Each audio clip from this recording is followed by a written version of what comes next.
And a warm welcome on what is an ideal night for football, you've got to say. My name is Derek Ray, and joining me for commentary is Stuart Robson. And what we have on the menu is action from the Division Rivals League. It's fish and chips versus Rangers. Well, we've got everything needed for a good game here. Two motivated teams, a vibrant atmosphere and some very good players. Let's hope we're not disappointed. And the referee's whistle indicates the beginning of this match.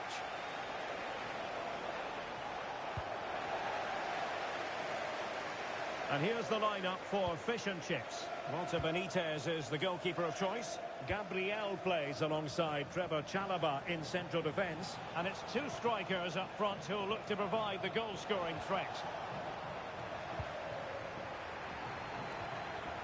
Well, there was impending danger, but good defending. Oh, in with a chance. And a goal! An early boost for them. The first goal of the game. They're off and running. Well, fish and chips get the game restarted. Disappointed to have conceded. Are they going to find the right response?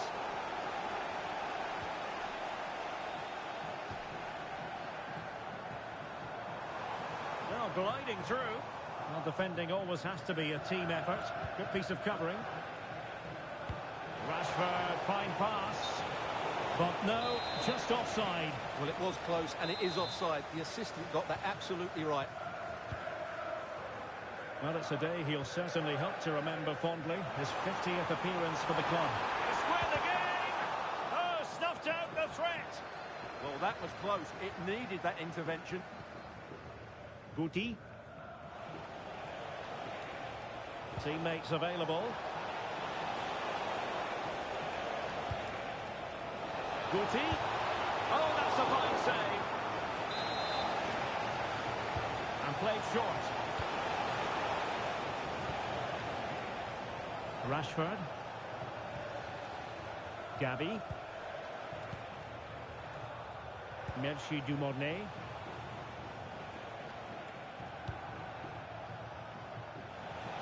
Oh, beating his opponent with ease. And that's fantastic goalkeeping to get across and deal with the danger. That's a short corner.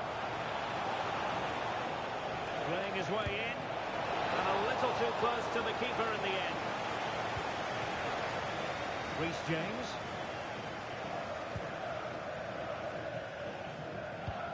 Could be dangerous. Oh, chance! And that is defending of the highest order. Well, how did she defend that? That's a great recovery. Dumornay.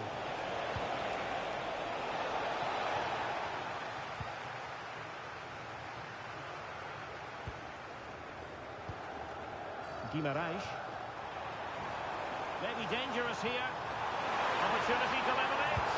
And a goal. The equaliser. Superb entertainment. So the ball is rolling again at 1-1.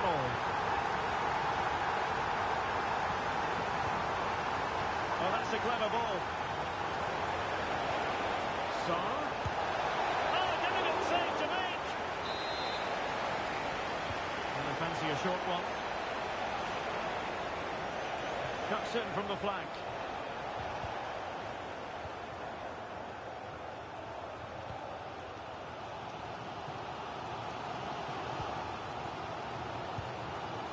Guimaraes. Showing good defensive judgment.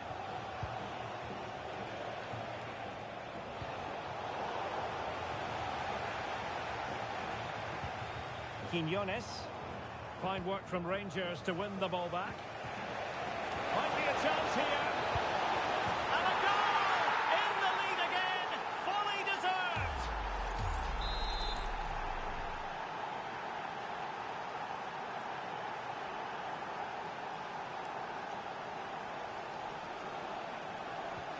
So there we have it, 2-1. Reece James. It's with Gabriel.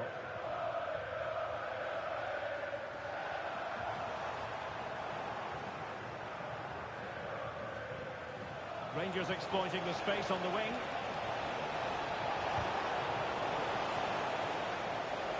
And the throw coming up after that authoritative challenge.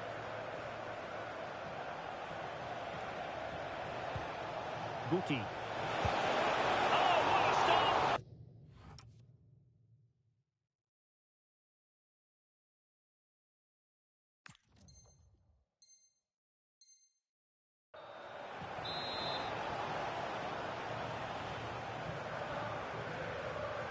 Well, they're going for the short one.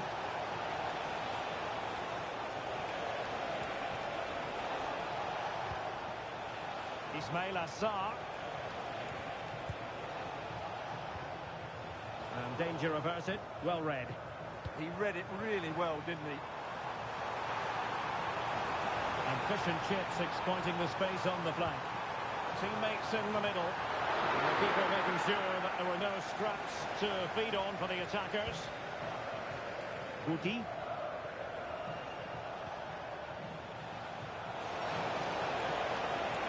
Rashford!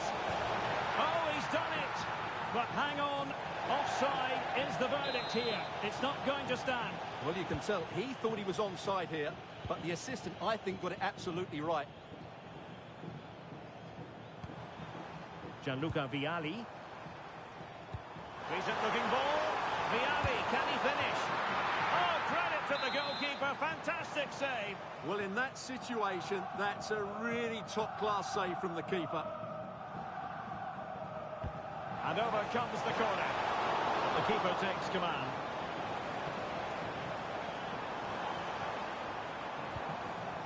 Endo.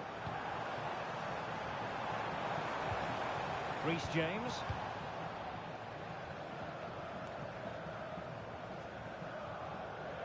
And good work from Fisher. This could level it. Oh, but the keeper with an important save. How important is that? Well, he should score from there. That's a wasted opportunity. He should... A goal! Real excitement. A back-and-forth type of game. Now they're level. Well, here you can see it again. It's a superb cross, just asking for someone to go and meet it. And it's a comfortable finish in the end, which is made to look so easy. It's a lovely goal. Guti. The Rangers moving the ball forward. What can they do from this position? And she's done it! She's made us a hat-trick. She's tearing this defence apart. What an individual performance. Underway again, and we're being treated to plenty of goals. 3-2 at the moment. Endo. Not a huge chunk of added time. 1 minute. Oh, good idea. And there it is, the half-time whistle.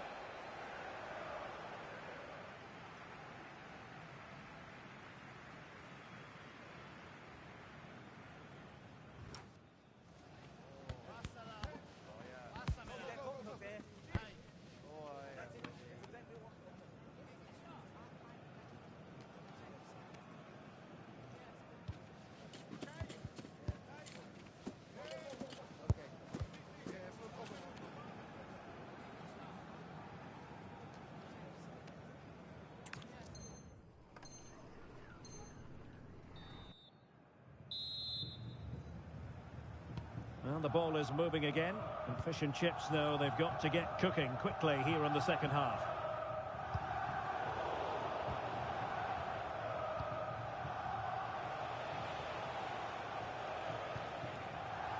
Ruben Dias. And cutting it out.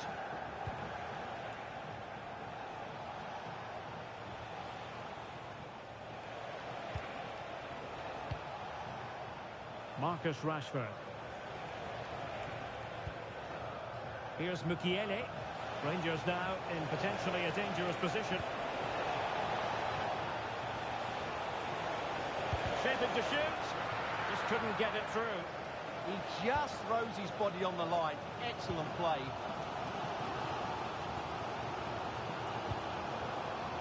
Quinones. And the through ball.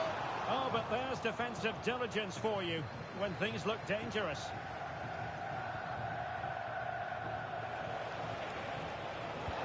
Excellent vision. Rashford with possibilities.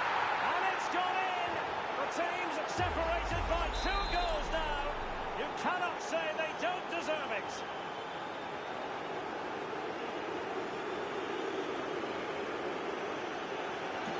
So the current scoreline, 4-2.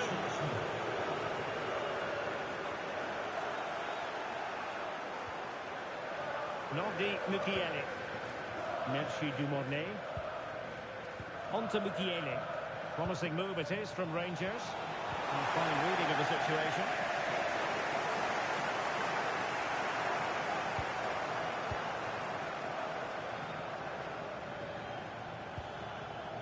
Attractive build-up. Opportunity. And a really effective parry by the goalkeeper. Trying to force a mistake.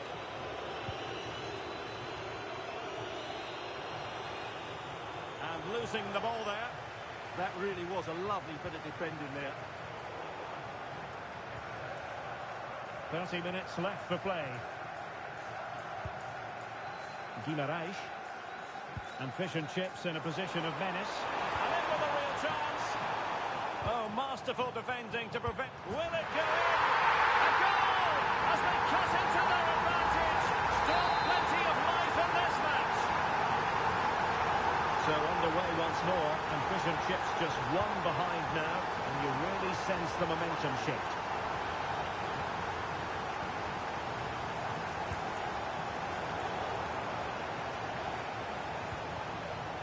Ismail Assar. And a decent save. Full credit. Playing it short. Ruben Neves. Emre Can now.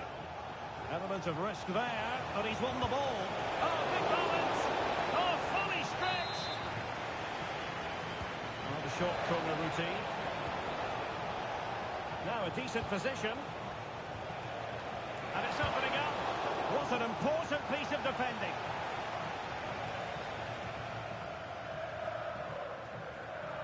Effective press. And nicely cut out.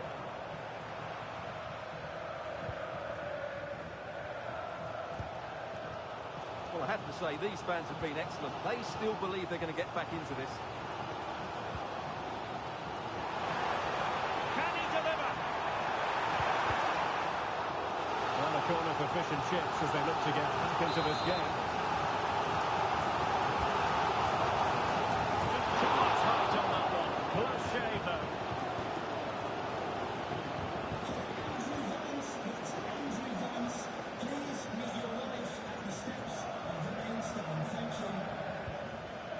Gavi.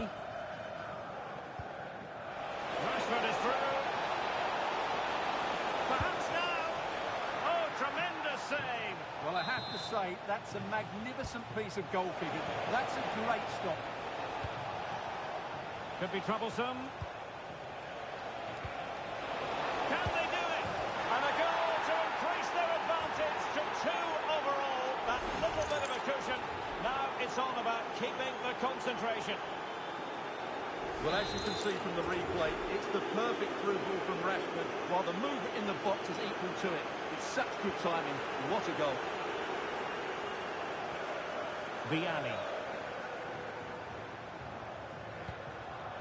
Well, the perfect position to read it. Ismail Assar. Rangers charging forward with options available. Well, the header at least made the goalkeeper think.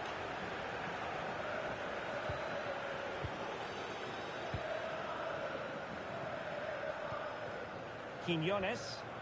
We're just not properly looking after the ball.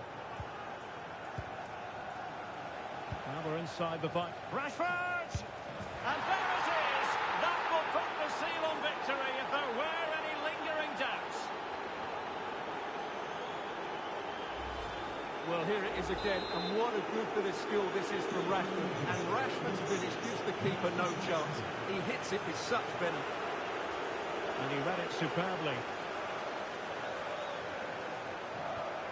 Oh, useful ball. And he's through here. In it goes! Such a complete performance. 4 in front now. So the match has restarted, but a real sense of inevitability about it now. Wataru Endo. On to Guimaraes. Well, nearly there. This game almost over. And looking at the fans, Stuart, they appear to me to be more than a bit gutted.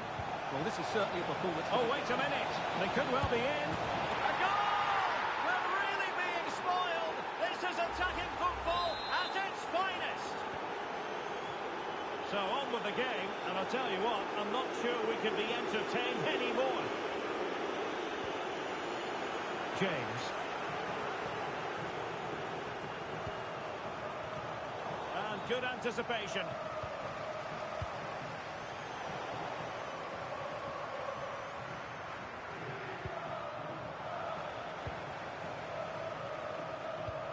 Gorgeous pass from Rashford. Could be in. And a goal! That's his brace. They just can't keep him quiet.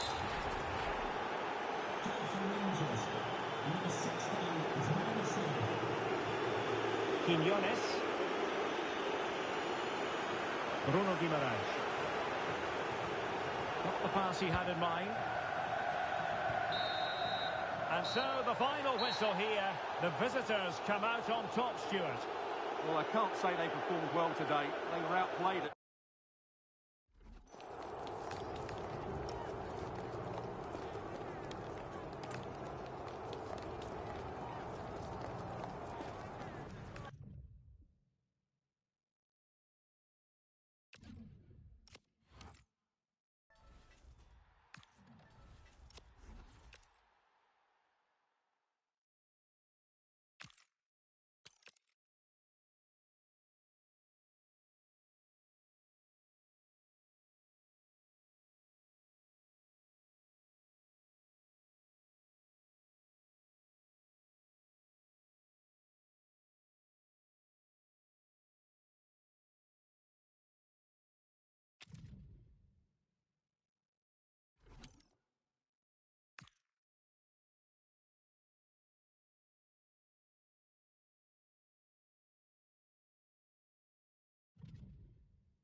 Hello and a warm welcome on what is a glorious night for football. Perfect playing conditions. My name is Derek Ray and my commentary partner as usual is Stuart Robson. And what a massive division rivals contest this is going to be. If they lose, they'll be going down. It's fish and chips up against Borough. They need to put in a much better performance today because they've been poor of late. I can see them being relegated at the end of this one. I just hope I'm wrong. And here's the lineup for fish and chips. Walter Benitez is the goalkeeper of choice. Trevor Chalobah plays alongside. And in with a real chance. Oh, and it goes! A colossal goal and their fight for survival. It's hard to see them getting relegated from here. Well, that's the cushion they've been looking for, but they can't switch off just yet. And in the end, he's run out of space.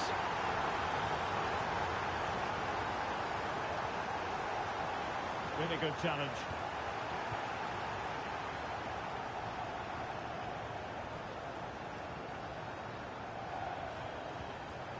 Guimaraes.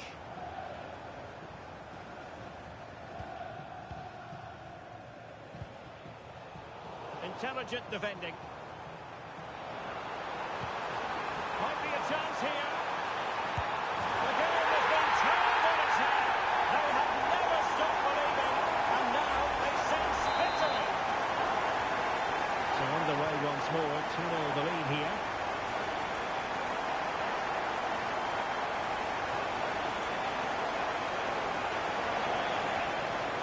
Well read to ease the pressure. Could reduce the deficit. Terrific save.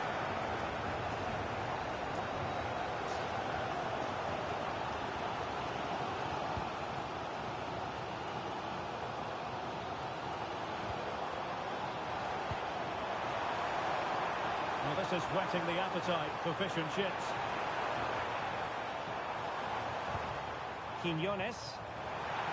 Chance here. Well, the keeper has outdone himself. Wonderful save. And there's the delivery. Well, a harmless effort when all is said and done.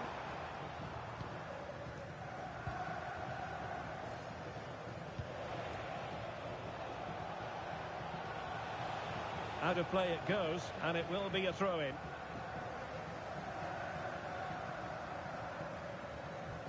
Endo. Gianluca Vialli.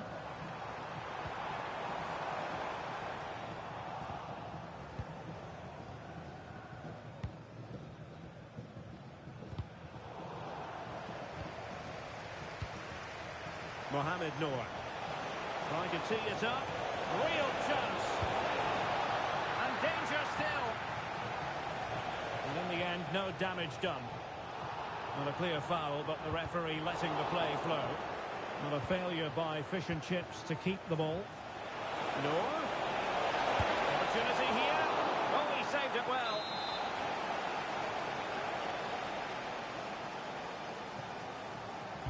Now sending it in.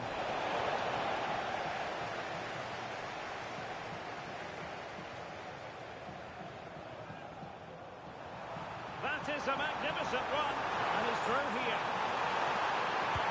Well, that's a moment he'd like to airbrush from history. Not a good attempt. Well, lots of power, but no control whatsoever. That's a real waste. Well, doesn't have to do it on his own. And it's opening up. And the flag raised. Offside it is.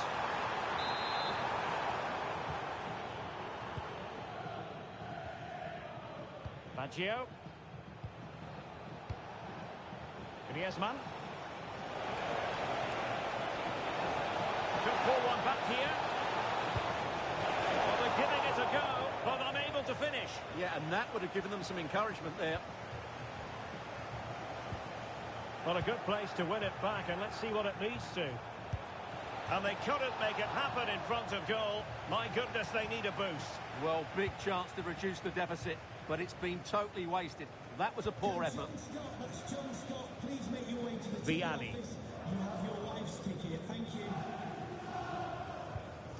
And good anticipation. Jérémy Doku. Now, options are plenty. Went in strongly, decisively. Incisive pass from Noor. In it goes! But wait a minute, that will not count. Well, that was tight, but he was just offside. It was a good finish, though.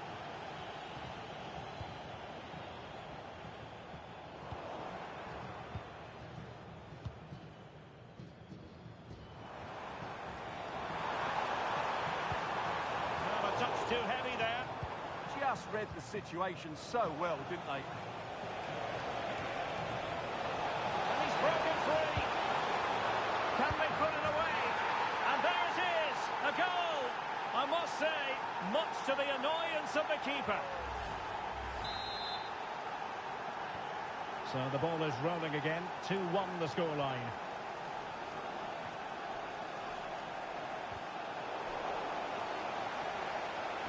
And it's the vision of Griezmann coming to the fore. Oh, a sensational save! Well, what a piece of goalkeeping that was. He's moved so quickly to make that save. Absolutely brilliant. And wasteful from Fish and Chips. And he could be in proper trouble here.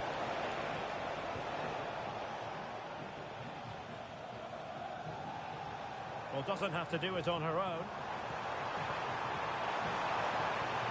But they took care of the situation defensively.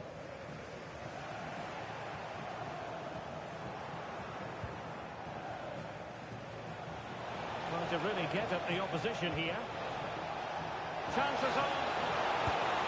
And a goal! And now it really is all a bit too close for comfort. Well, as things stand, they're still clear of the relegation zone, but it's tight. They can't afford to concede another now.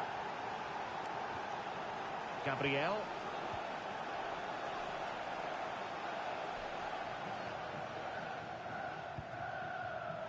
Showing a great defensive instinct.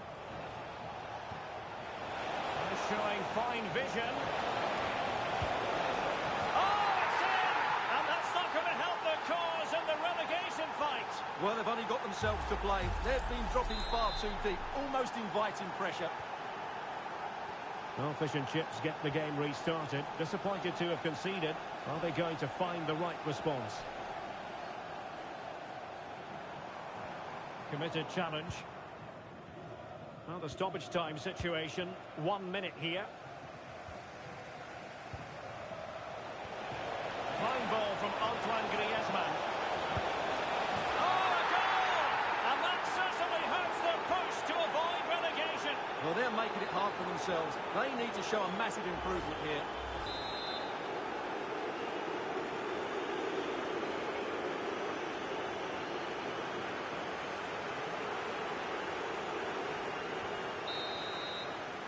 So the whistle then. We're at the halfway stage in this match.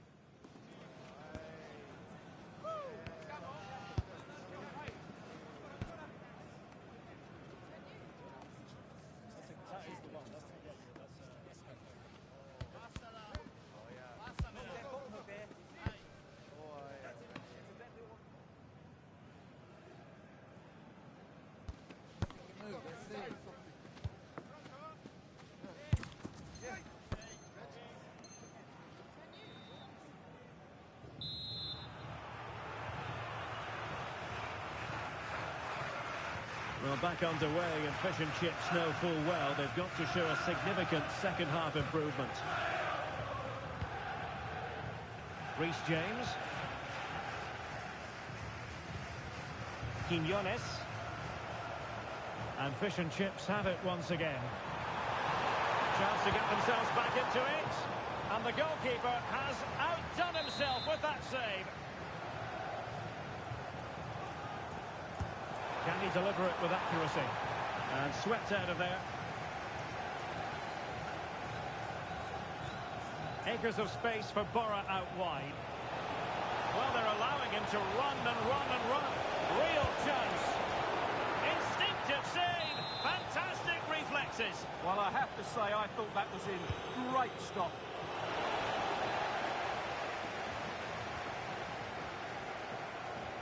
Well, those stats tell you everything. They're opening up the opposition at will, and while we've seen some really poor defending, their attacking play has been excellent.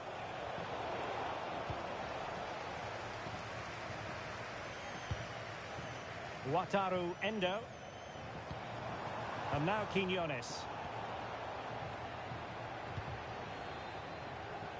Griezmann's through ball. Well, offside, but a tight call. Well, that was really close. It was almost a perfect run, wasn't it? Gianluca Vialli. Read that pass all the way, cutting it out. An encouraging move from Fish and Chips. Could pull one back here. Oh, it's in! And have we just witnessed the goal that will mean relegation? Well, once again, their defending has let them down, and this time it could really cost them. So underway once more, and Fish and Chips just one behind now, and you really sense the momentum shift. Well, they keep passing away. Well, they couldn't keep that sequence going, unfortunately. And teammates around him.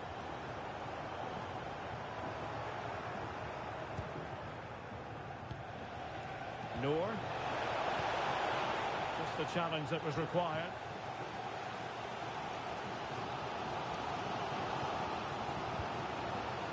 "20 minutes to go then." Gabriel.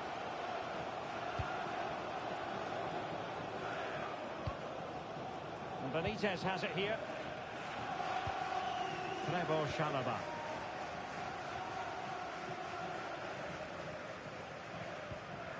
Wataru Endo. And a timely intervention. Oh, the threat is there. Griezmann! It's in. They're looking really relaxed and confident giving the opposition much of a look in.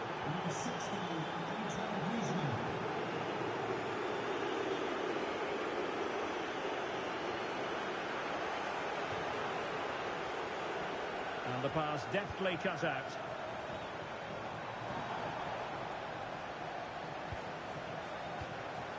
Roberto Baggio. Well, he's certainly not alone. Real chance. My goodness, that save. Fully stretched he was. One for his own highlights reel. Played over. But it just petered out.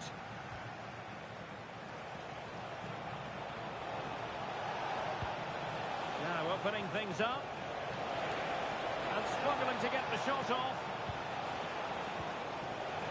He read it well defensively.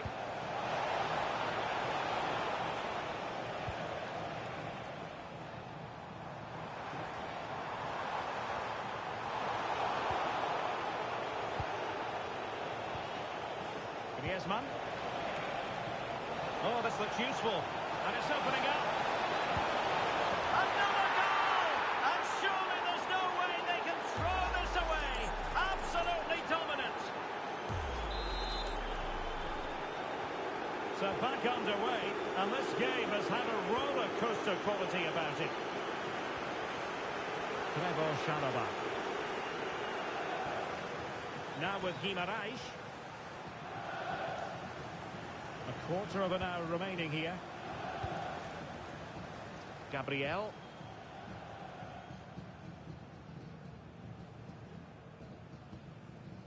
Endo. Now with Guimaraes.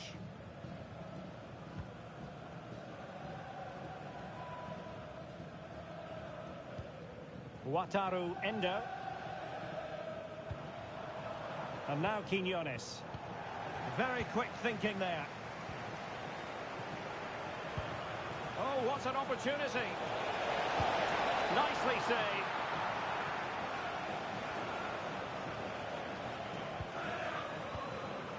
Bruno Guimaraes.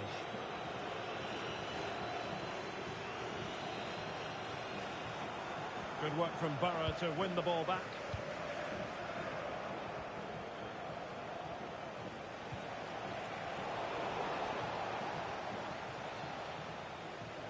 Plenty of support here.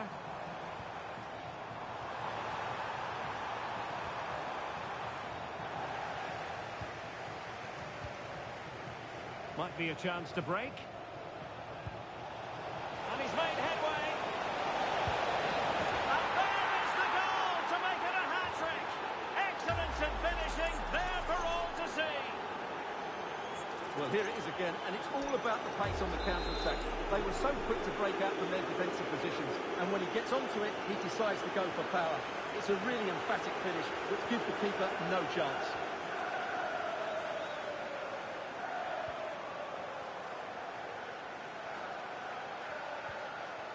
Gabriel. Now with Vialli. Trying to really get at the opposition here.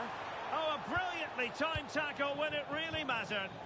Oh, dealt with it brilliantly, didn't he?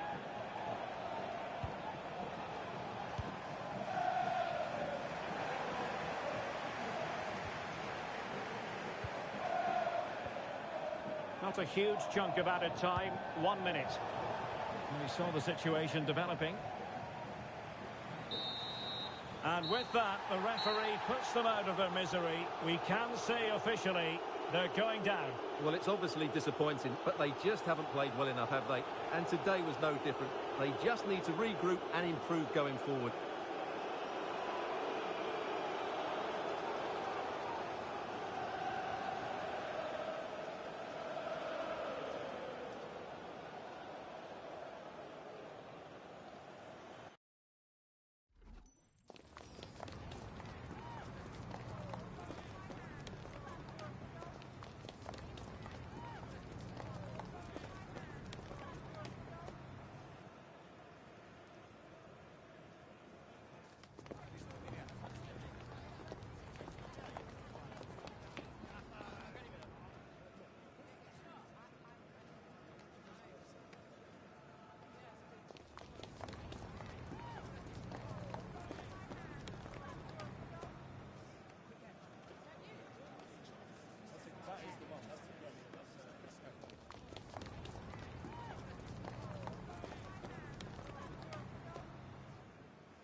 know, of course, not a not managed very well, but we want to stop that. That's distracted. So play into the near corner. Near corner. Advantage there by the defense. Keeping a resolute. Need to take something pretty creative here from the Eagles of Carthage to shut down the fortress that Mali have pinned at the back. And here could be an attack. Handed away by the goalkeeper. Looked like it was an option for him to be able to lay gloves on that and stick with it, but wanted to just put it away. Now Ali Abdi now whips the cross back in. Get it away momentarily right at the edge of the box area, trying to pop it right back in. Acrobatic clearance. Looks good on the eye, but so defeating in the end. Yeah, goes out for a corner, and there's some activity on the top line. Goodbye. Right to see the introduction of Mele the World. Yeah, Utimate. Some desperate defending from Mali there, but decided to take off. I think from that piece, they could have held on to that more than what the team out of Chapa. Because more the pass was a quick pass, and then they allowed them to come back and then just more pressure create on the team. Corner kick. So the referee will hold that as Mali had one Videra dragged to the ground. Oh.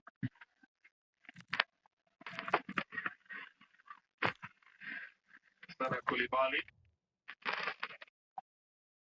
has to take one for the team. Who came into this game expecting to have his bigger contribution being on the front foot. And found himself having to work more with the back end than defending. Oh. What is it? What kind of corner is that? We talked about his crossing forward, just there, showcasing it, nearly going for goal itself. Got a very strong left foot, very good technique, and you can just hit from there as well. Hannibal. Of course, for the near post again, seems to be his specialty for this game, for the instruction that was given by the coach. Force played back here to Ayman Damen. Hasn't really had a lot of work to do in this game. We've barely seen him engage in the game. Yeah. Apart from his colorful pink jerseys wearing, he hasn't had anything much to do in this game. Hannibal hopes to control that with the outside of his foot. It just slipped away from him, and now that's the substitution. So, changes to be made, and the man that will exit the game in his place will be Lede Douglas, the man that plays in Turkey for Fenerbahce. He already has had 148 minutes under his belt in this tournament so far. So he's thrown in once again. Can he be the one that changes the fortunes of his team? Beating the client, bringing customer out of the way. Yeah, of course, it will be a much-needed outlet if they choose to go to the counter-attack. Yes. I'll be very disappointed as well. Didn't do much in this game. And the great catch on the attack. Adi. So this time his cross leaves a lot to be desired. Yeah, Momentalia talks about the fact if they choose to go to the counter-attack, well, I might want to take that back. It looks like that's the only afforded option to them. They have to go to the counter-attack. Exactly. They just need to keep it clean at the back, keep it tight, and hopefully they can finish down the counter-attack. And with Daniel on the pitch now, they could look to use it for those dangerous counter-attacks. Good ball in. Nudged away. Just trying to bring that under control. Yves Bissouma will not let that settle. Meria. Playing it back to the goalkeeper. Damen. Building from deep once again. Monteser Talbi. Under some pressure. Still acquits himself well enough. Now Mali with a rare foray up front. Getting to the box area. Sinayoko. He does have the ability to twist and turn. That moment looked like might have given it up a little too early while the opportunity was still there. The counter-attack is on in the meantime. Ashuri getting it out to the flank. Gabi out to the flank once again, going all the way to the right. Jan Valerie. Sassy. Center of the park. Valerie. Hannibal, edge of the box area, brought down. The chance here to take the shot, that ball deflected. Tunisia. There'll be questions on whether that was simulation by Hannibal. And that is definitely going to cause a few pointers in here. He went into the box area, felt the touch, went to the ground. We've had 3 viewings of it. Clifford, your fault? Oh, not the biggest of touches that could work here, penalty, because you could see the way he was pushing the ball. He was looking and hoping for that touch from anyone, and he got it and he went down. But he could have actually taken a strike from that position, but close to what he was. Don't be around the watch here. God. And a very good opportunity goes begging for this. So the Eagles of Mali are quite aggravated here. They feel that should have been a yellow card, and yes, it is a yellow card. And the referee admonishes him here for back talk. As Ray going to the referee's book and continues to protest and feels that he is the aggrieved party. He should have taken a shot there. So looking for penalty. 1 hour. No goals as yet.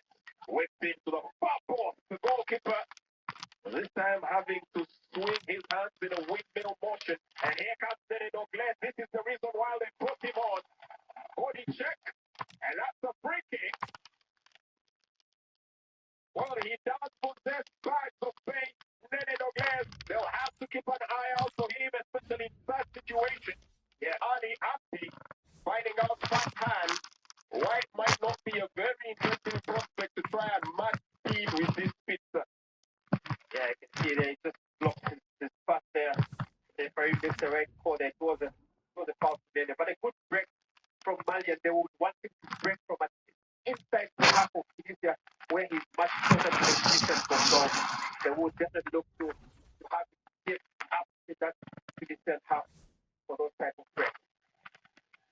A chance of Mali here beginning to reign supreme as Mali now commit numbers into the half of Tunisia. It's a rare sight, and we haven't seen plenty in this matchup. That's going to be easy picking there for the goalkeeper, Darwin.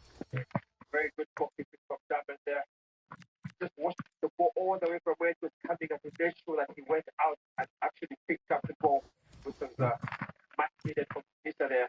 A rare second opportunity from Mali, and they'll be hoping to do a lot better when they get in those type of positions. Exchange of a couple of passes. Ali Abdi already moving, somewhat forcing the threat that was locking out of the left, just dashing in to make that interception. Mamadou Sangare. Ali Abdi now with a throw for Tunisia. 62 minutes of the game played. Still looking for that opener. Tunisia, Ellis there in position. They move the ball in, and that begins to creep in, especially for the team that you would say has the numerical advantage. They should have made use of it by now. Yeah. And you can understand why their fans feel a little jaded here, that it's still level pegging. Yeah, the problem with that is that it's Cameroon releasing Denny Douglas. That's the shot! But it's rising. Well, they're fired up for the fight, and they're willing to take it right to the doorstep of Tunisia. And that was That's Peter Thomas.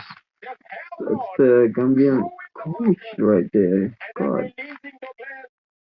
Nene. Well, he needed to keep his head down. That ball is rising. I'm not so sure the goalkeeper stood a chance at that target. No, you could see he was beaten, and he's very lucky that the ball the prosper, but Tunisia did get worried now with this, the pace of Lionel. That is going to become a problem for them. And they see Mali are getting more confident now. Don't see the ball around, they can sense that they can actually break this Tunisian defense down. So the early 2000s brought out an award-winning movie, How Stella got her groove back. We'd like to write a chapter here on how Mali got their groove back. They're right now in it. Nene. Almost on the receiving end of some sheer trickery and absolute wizardry at the end of the box area. The warning bells are on. Tunisia need to put this challenge to rest. Lassana Koulibaly ventures forward this time, one-on-one. Still wants to hold his man, and that's a foul. Rightly so. It's coming unraveled right now for the Eagles of Carthage. Yeah, Ashuri fouling. Free kick. Good 2 minutes of position from Mali here. They will hope that they can make use of this opportunity they're getting right now. I mean, just to this a little bit frustrated. They seem to have run out of ideas of how to break down this disciplined Malian team. Not just at the back, but all around. They're just a very disciplined team. They keep their lines very well, and they take the chances that they get very, very well. So this need to try up their tempo again, get hold of the position, and hopefully they can strike that numerical advantage that they have. If Soma thrusts it into the box area, there'll be no determinant whose ball that is. According to the assistant referee, it's another throw, this time for Mali. Crowd having its sense of anticipation heightened. 65 minutes, 25 minutes to play. Still waiting for that opening goal.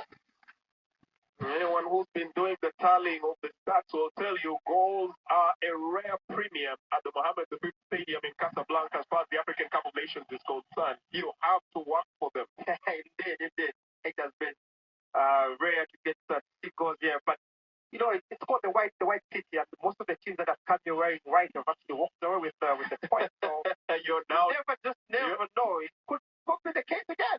Oh, you're really clutching at straws now. Oh yeah. Well, the team in white actually has a superior man on the pitch. I mean, advantage. So they will be hoping that it will count for something by the end of this game. But very good play from Mali. Very, very strong, disciplined play.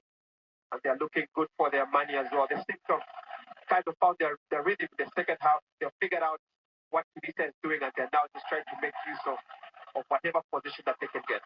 Well, here's a stat for you that's factual. Ever since the introduction of the round of 16 in 2019 at the African Cup of Nations, the Eagles of Carthage, Tunisia, have never lost. They've been there twice, round of 16. They managed to beat Ghana on penalties after a 1-1 draw that was in 2019. And in 2021, courtesy of Yusuf Rizkani, beat Nigeria 1-0. They always tend to progress at this stage of the game. And they will be hoping it's going to be third time lucky for them as well. Now popping the ball towards the final third. Tunisia spent the last couple of 10 minutes or so having their defensive side of the game tested.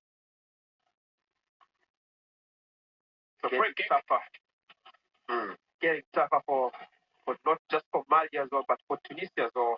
I mean, you've got the man advantage and you've failed to use it. So now you're wondering now what needs to be done to break down this game. Do they just play it and hope for penalties? Or do they go all out and expose themselves against a very dangerous and fast attacking Mali team? Resolute intensity here from Mali, and that's probably gotten Sami Trabelsi thinking. So we might have a few changes as there's some activity on the touchline.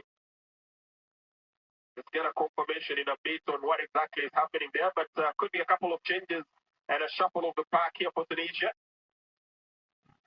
Hannibal, he's out here in the middle of the park. Ashuri.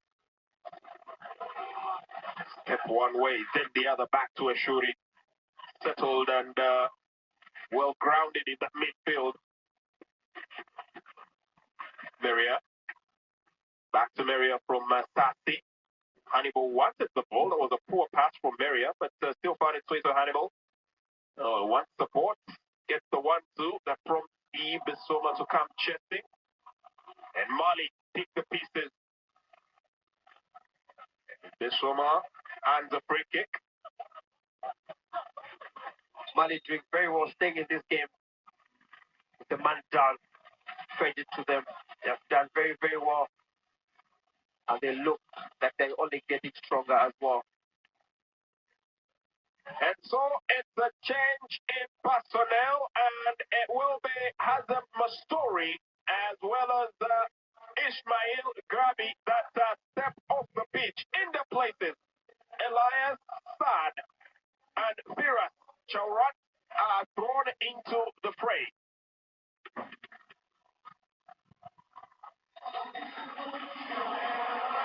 Two attackers that just haven't been able to really impose themselves on this game. Hazem Mastori is having a torrid tournament. He's contributing on the general build-up of play, but hasn't been able to get his name on the score sheet. And there's no two ways to look at it. Strikers are judged on goals. Exactly. He will be very disappointed that he has been given such an opportunity in this tournament and he just hasn't been able to find the back of the net. Always disappointing for any striker in football. That's a free kick with 20 minutes to play. This could be another classic example of smash and grab. If Mali can make this count, the crowd feels it could be an opportunity. The free kick. Mali whipped in, high and rising. Disappointment for Amadou Dante, and he'll be the first one to tell you that he's disappointed with that effort. Very, very high critique of himself. Yeah, he didn't use the right technique. He had the idea, but the technique to keep the ball down was just not the best. That you can see the disappointment on his face. And they let go. And they let go for Tunisia. I mean, that's a very good position for Michael. Found something. But unfortunately, the opportunity goes begging. Well, there's a troubling start. After 70 minutes of play, let's put that in more layman terms. 1 hour and 10 minutes of action, and still no shot on target for either team. It was always going to be a very tricky encounter between two teams that have figured each other out, play the same type of football as well, high tempo, good attack, and they've covered, they've finished each other very, very well. It will take a bit of a mistake or just to find the details of one of these teams actually find the back of the net, because they're both very technically and tactically very, very good teams. So it's always going to be difficult to score against the other. The more I think about it, the more I think I might have jinxed it right at the very beginning of the game. Talking about 90 minutes and beyond. Well, that beyond might be a very real possibility. Interesting. Coach Sami Trebelsi has already thrown on 4 substitutes in the fray. Not a lot of options to wiggle around in case we have to go past the 90-minute mark. Yeah, I think Tunisia will be missing a player. You know, remember their former captain, Muskini? Yeah, always was the match winner for them. Always found the way to get them winning. Well, Hannibal here stays on his feet and tries to win it on his own. The cutback is good, and that's set away. Abdoulaye Diaby diving in where thickest, but the offside flag had already gone. Hannibal needs to be a little careful with his protest to the referee. Yeah, I mean, he's a passionate player, but he's already on a yellow card. You do not want to appear like you're having dissent towards the man at the center. Yeah, I think he was calling for a foul on him in the first instance there. I think it was a genuine call for a foul from him. But yeah, he needs to be quite careful with his protest. But like I was saying earlier on, you know, Muskini, their former captain, was a man that always found the way to get to this over the line, and they won't be missing. They don't have that type of player right now. So, you know, Hannibal looks like that type of player, but just hasn't yet got it yet. But they will be looking to use the small opportunity that they're creating, because it's a very, very disciplined defense from Mali. I'll tell you, they might have one such player on the bench just that he might not be fully fit. And for me, would be the man that plies his trade in Egypt for Al Ahly. Shot 5, Mohamed Ali Ben Romdan. If he gets onto that pitch, that's the man that can single-handedly drag this game by the scruff of the neck. But for the moment, he stays on the bench, and it's the 11 that are on the pitch that have to sort out business. And for now, that business demands that they shackle Lassine Sinayoko. Yeah, he's done a lot of running, Sinayoko, and he just hasn't found that opportunity to get behind this Tunisian defense. And that's very difficult, but he's put in a very, very good shift for his side, and he should be proud of that effort that he has put in. I think Kamara, a lot was expected of him, but he hasn't really been in this game, and I thought maybe he could have been rested and brought in some fresh legs, but coach always knows better, so they'll keep hoping that he can find them that opportunity, because he has the magic to create something out of nothing. So Mali won't be able to call on the services of Grosso Diakite, who unfortunately picked up an injury and do understand already left camp to go and get medical attention. So that's just one of the crop of players they cannot call upon for the moment. Still holding their fort well enough, despite playing close to 1 hour. A man down. Nene kicks the ball in play. The ball bounces off his shin, but takes the final touch. According to the assistant referee from Jan Valery, the man that plays for Watford in England. yeah, That's a throw in. Yeah, Nene has done very well since. Sorry, plays for Sheffield Wednesday, not Watford. Apologies there. Sheffield Wednesday. Struggling team currently at the foot of the championship in England. He'll be hoping to put in a good shot here so that he can at least make a better move than where he is currently. Good potent attack. Sinayoko might have stayed behind enemy lines, and the offside flag ultimately comes to call him out here. Yeah, I was just talking about Kamara. He gets himself in a very good position there to run at Tunisia, but he chooses to play that point too, and already offside Sinayoko because he's not checked his line behind him, and those are signs of a tired player. So the flank now they'll have to make do. Couple of the reinforcements. Elias Sad trying to impose himself out on the left flank. There's a very popular saying in football, it's the hope that kills. And for many of the fans of Mali, both here in the stadium and back at home, looks like a handball there. Ali Abdi. The question on whether the hope will kill, for the moment, they are stretching it really to the line. Yeah, just look like he used his hands to bring the ball down there. Ali Abdi, very, very good ball behind the defense there. He could have taken a better touch, but just couldn't bring it under control properly. When you talk about hope killing in Zambia, there's a famous song by a famous artist called Saki. He says, Bola Iwawa, Baba love Vipaya, meaning football is painful, but love kill you. And it's what's happening right now here. Football is really, really turning out to be painful.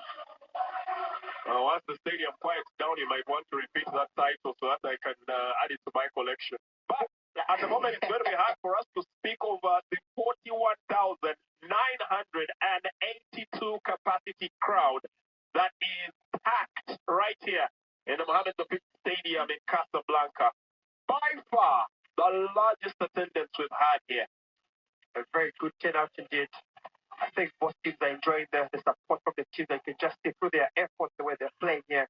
They're very aware that they need to impress the people who have come out here to give them all the support that they can get. The supporters have been amazing, and they definitely deserve a goal in this game.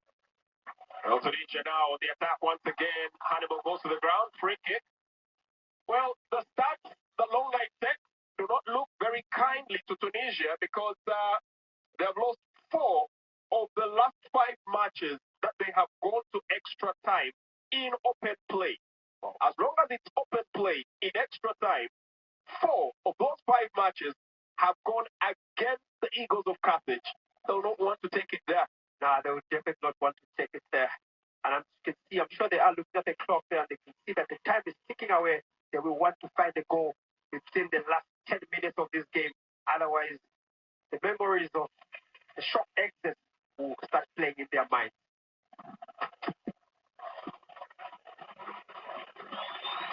Cross whipped in, goalkeeper doing just well enough to pound that away. Started on the wrong foot, but had to quickly draw himself in. That was a brilliantly taken free kick here from Hannibal, weaving its way, and the goalkeeper having to make quite the distance. I'm still not confident to hold on to the ball, but needs must. I'll tell you, the ends justify the means. If he's able to put it away, whatever way will do. Yeah, in the meantime, the referee now has to intervene in that box area. There seems to be a bit of niggles and squabbles ongoing. That was a very intelligent set piece from Hannibal there. He knew that the goalkeeper was anticipating a cross to come in and left a big chunk of space to his left, and he just went for it. But luckily, Diarra is a very, very flexible guy and managed to find himself back in position and just fire that ball for corner kick. Played short. Nice touch. Whipped in towards the far post. Goalkeeper coming out. This time manages to get hands onto that. Not teased back in. That's easy pickings there for Diarra. And he will definitely run the clock down for a couple of seconds. It's very difficult nowadays for goalkeepers to delay the restart in those positions with the 8-second rule that has been put in place. So he can't really, really waste as much time as he wants to. So he will need to get going as soon as possible. But good goalkeeping from him there. As you can see, he has grown in confidence as well as the game has gone on. With the clock steadily down to 10 minutes to 90. Can't avoid looking at the stats here as well for Mali when it goes to extra time. Well, they've been involved in 4 African Cup of Nations matches that have gone to extra time. 3 of those went all the way to penalties. The one that ended in open play, they won it. That was in extra time, 4-3 against the Democratic Republic of Congo. It was a semi-final in 1972. The other 2 that went to penalties, they lost 2 and won 1. For the moment, they'll hope that they can push the agenda as long as possible.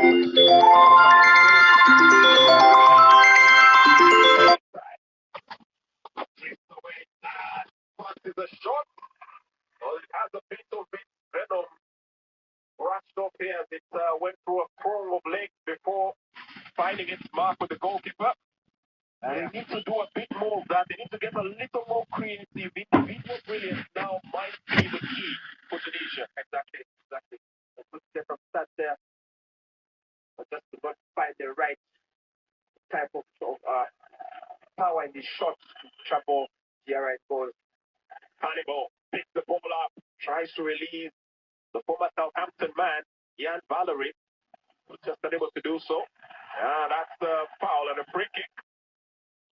Frustration must be mounting here on the Eagles of Carthage. They've had advantages, they've been able to make it move, but it's an interesting one. Yeah, credit to Mali as well for holding their line for such a long time in this match with the man down. This is a very, very good Tunisia side, very good Tunisia team, and they have the players that can hurt you at any time. But the way Mali have defended their lines and just held on has been fantastic, and it will definitely frustrate Tunisia. But Mali will be the happier of the 2 sides so far in this game.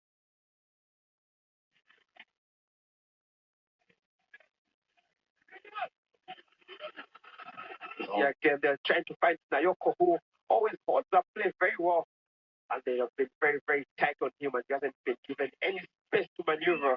Some very good defending as well from Tunisia, because they have stopped some very good Malian players from having any type of impact in this game. So both teams have really done well in terms of defending their line. Throw in for the Mali Eagles.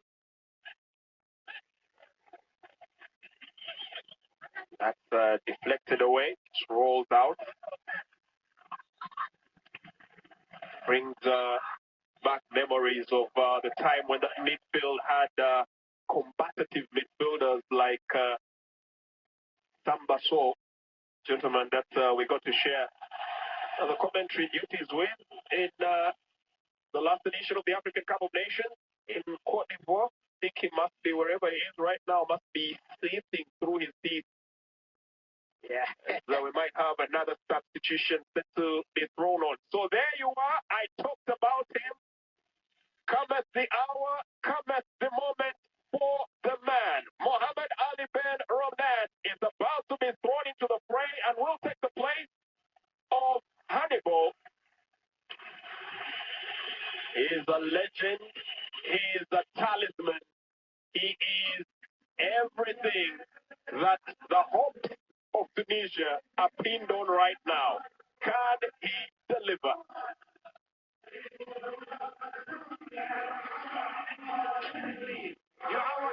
And Romdan coming in. Man that plays for Al Ahly in Egypt.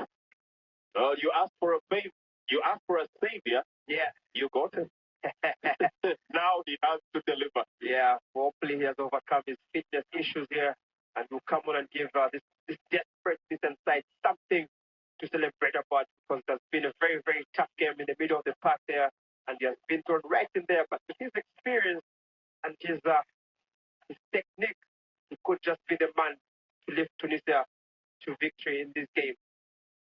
Here, Chawat going to the referee's book. Came on as a sub and has already picked up a yellow card here. Yeah. Well, the stats probably had it right down from the beginning here, because as it stands, Mali have drawn 24 of their 62 African Cup of Nations matches. They've drawn more games than they have won, because they've won only 21, or they have lost, which is 17. 24. In the grand scheme of things, in the next 5 minutes, that number could go to 25. It's a very tough game. Very, very tough game. But very good play from both teams. I think they have really, really gone pound for pound, not giving each other any spaces. Sinayoko looking for that break. It doesn't appear. Nene, Douglas just getting in there. They'll have to hack that ball away. Anyway will do. Desperate time, just trying to bring that ball under control. And Romdan gets on, gets into a sprint here, carries the ball forward. He has an option on the right, ultimately uses it there. And now this is Adi. Thought about getting into cross, but an oncoming Diarra made him assess his options. And that's the first telling contribution there from the man that's been thrown on. Yeah, good ball carry from him into state. Who just overhit the pass there to a deal and could not get to the ball, but good goalkeeping from Diarra there, just coming out there and just clearing his line and keeps the scoreline at 0-0. Mali get a much needed breather again. Interesting combination there between Ben Romdan, Zaid, and Abdi Ali. They'll have to watch out now. That definitely points to the fact that the left flank probably going to be the biggest outlet. Or could it be a distraction and a decoy while they tend to go to the right? Now operating on the right, Valerie, Sassi, Abdi, Said.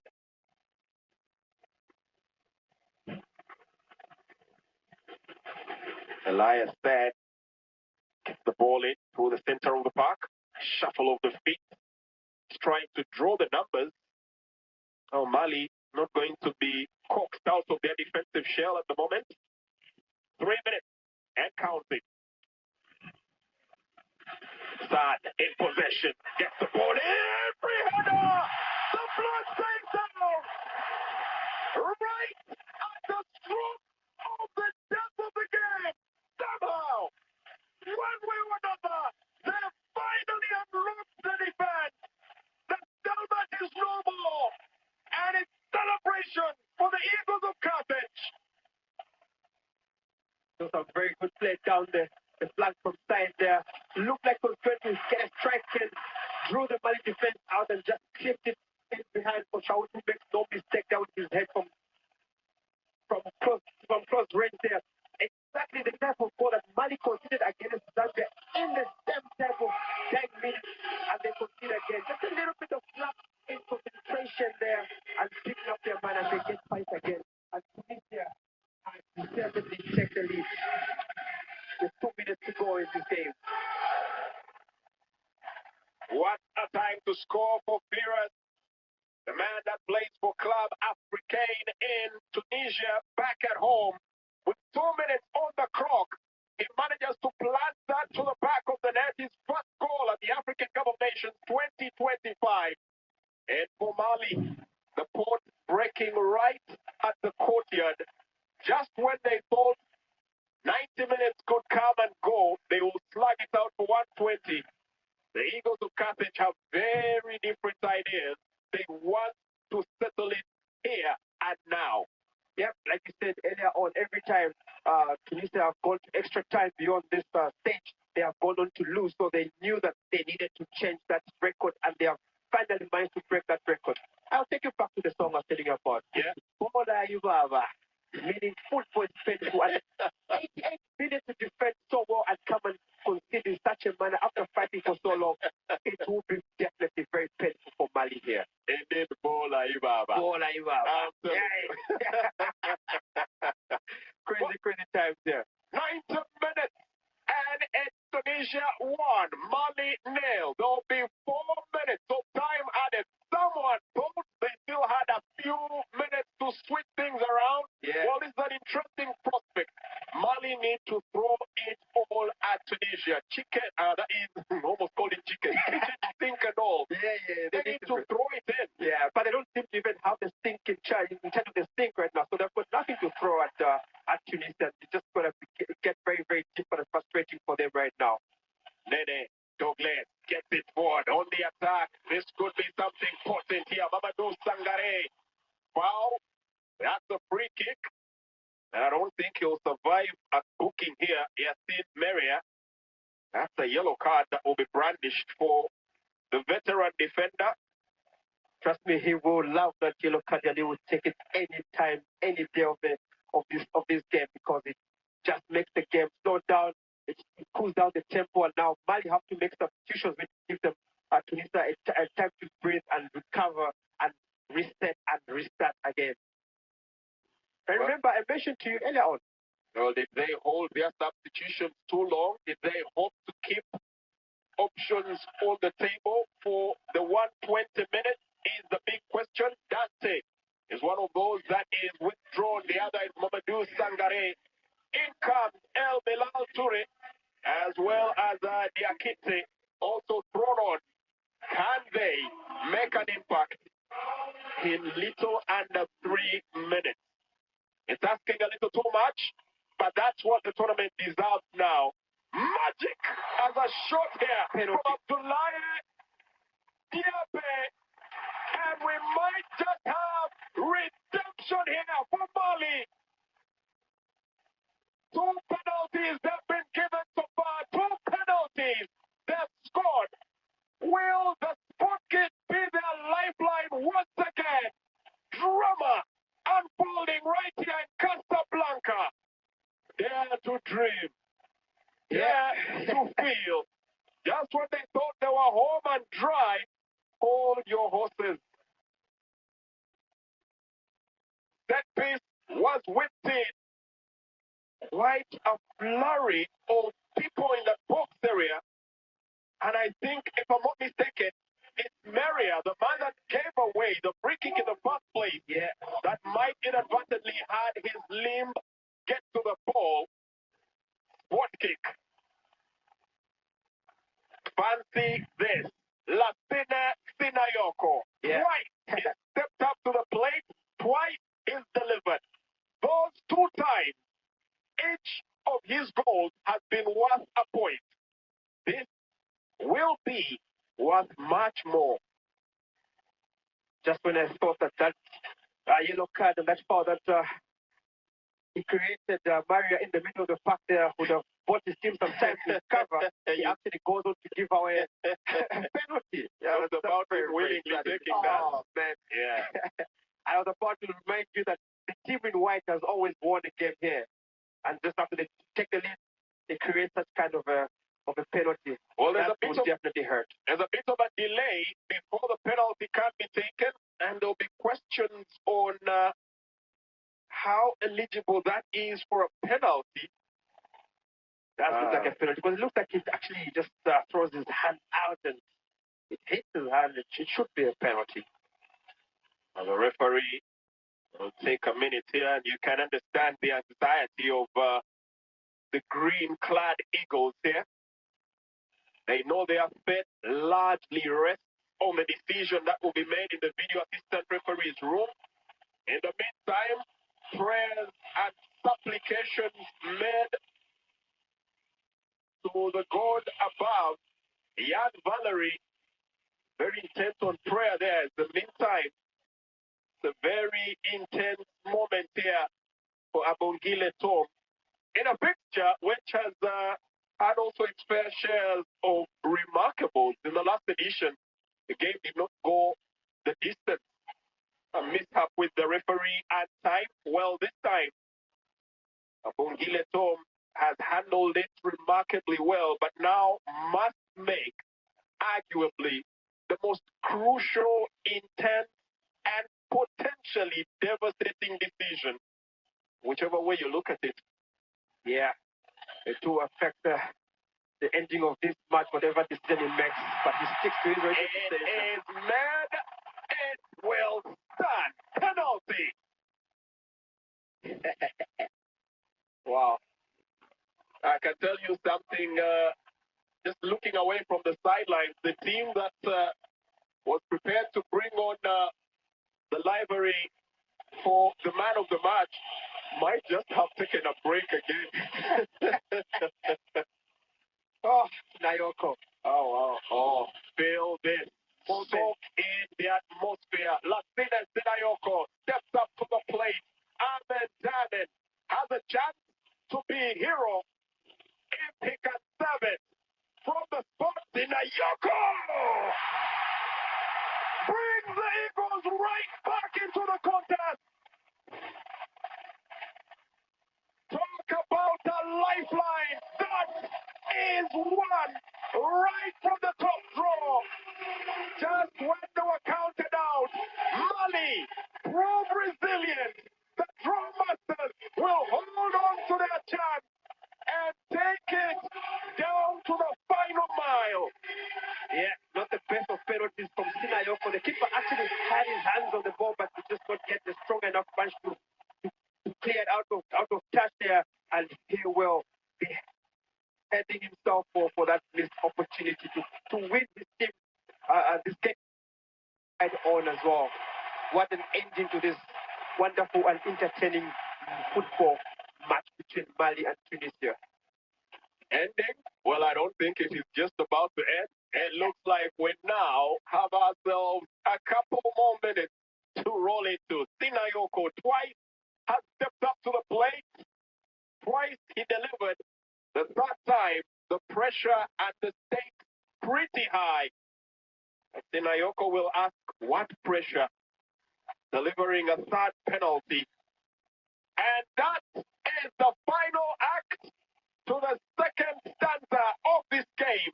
There will be extra time and the dreaded penalties beyond if we cannot get a winner. Much in overtime out of a jostle victory. Tunisia had it, the handball gives Mali another breath, and we will go to overtime. Mali still playing with only 10 players. Short break. It's overtime at the African Competitions. Welcome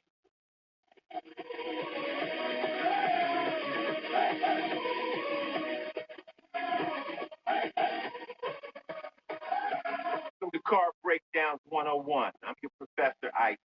If your car is out of warranty, your car breakdown could eat you alive. Look at that car. The transmission alone could cost you $3,000. And that engine, how much do you love your kids? Don't even get me started on the computer system. That's a small fortune. Do what I did and call Car Shield. They get expensive car repairs taken care of so you don't have to. Class dismissed. Call 800-968-6861. Are you waking up in the morning with a sore jaw, headaches, maybe even ringing in your ears, all because you're grinding and clenching your teeth at night? That's exactly what was going on with me. That's when I found this, the Brooks Night Guard. Now, the Brooks Night Guard redirects the bite force away from the back teeth, reducing jaw pain while still protecting the teeth. This unique design is what makes Brooks Night Guard different from all other traditional grind guards. Go to BrooksNightGuard.com and order yours today.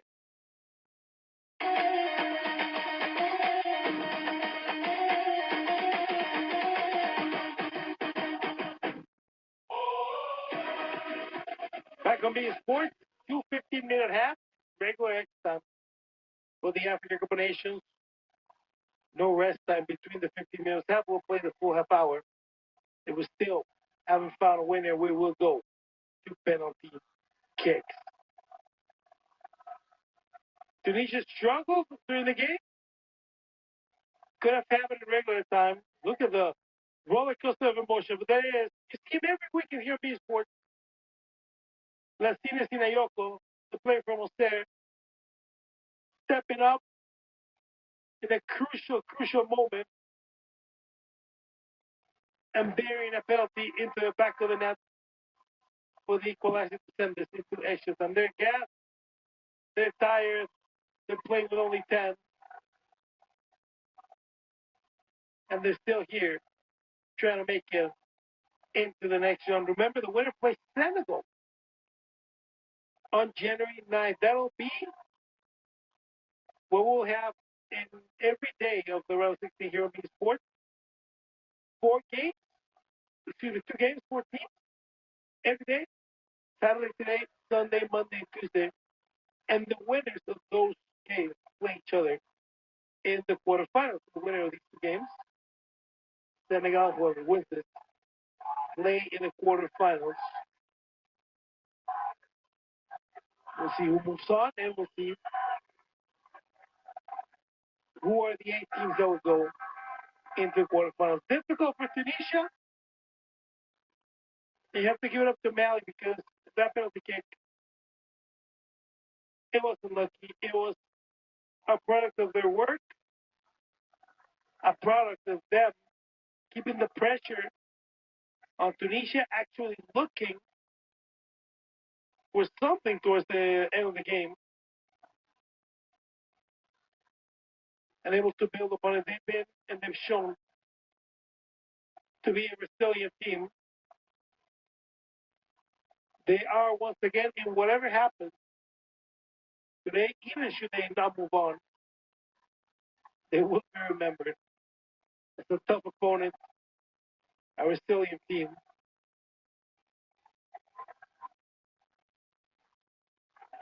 And we'll see if they can make it. It would be so heroic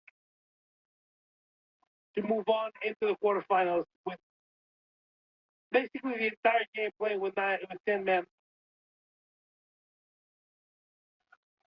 No one wants to come out. No one wants to rest. This is for country, and this is the pride that you see, and that we have seen for 2 weeks now in every single game of this beautiful tournament. It is an honor to be part of the broadcast of this beautiful, beautiful tournament. It is for country. That's what they're doing. And we'll see if they can actually pull it off, or if Tunisia has different plans. Everything ready? What the next?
20 minutes. Tired legs, tired limbs, tired minds. Body stretched to the core. Nerves rankled up to their depth. And adrenaline overload. Who can survive the pressure to make it to the quarterfinals? Indeed, it's all about surviving this pressure, handling the pressure that comes with this extra time and possible penalties. And I think the team that holds their name will come out on top.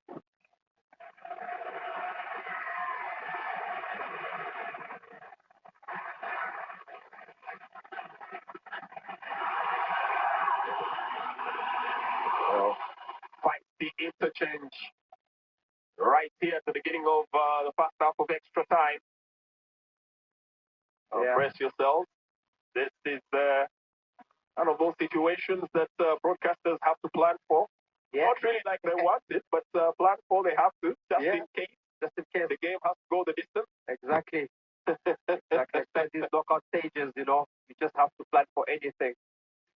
But it's good for the fans. They've come on to watch football. They're getting some very good football, and they will be probably more happier than the teams that they can actually get to see more football as well. Here's a bold prediction for you. If this game goes to the penalties, then we probably might see a couple of them. Just given the conditions on the pitch right now, the drizzle continues to intensify, getting colder out there as well. Yeah, but I expect to see a couple of sliding challenges. Waiting.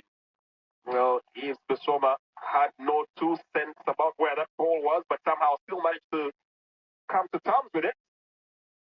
He has actually been very good. It's been very hard for him in that middle of the park there, and he has just had to show his will. He's not the fittest player. Coming here, has not played in a while for his club, Tottenham as well, but he has shown some great leadership in this team, this Mali team, and he's almost getting them over the line, and he will pray that they can find the winner. Throw in for the Eagles of Carthage. Maria gives the runabout here to Lasina Sinayoko. Yeah, he will not want to see that mistake of his again. Sassy. Jerome then loses possession, and Mali just as eager to give it away as well.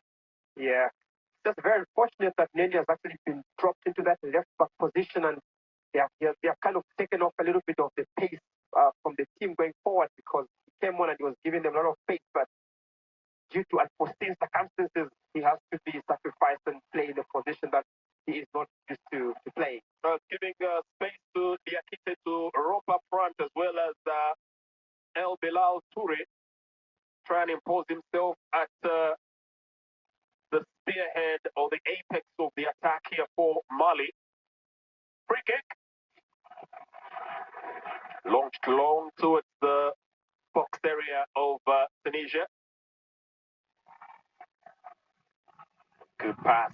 Nicely intercepted here by Koulibaly. Good hold-up play. Still has possession.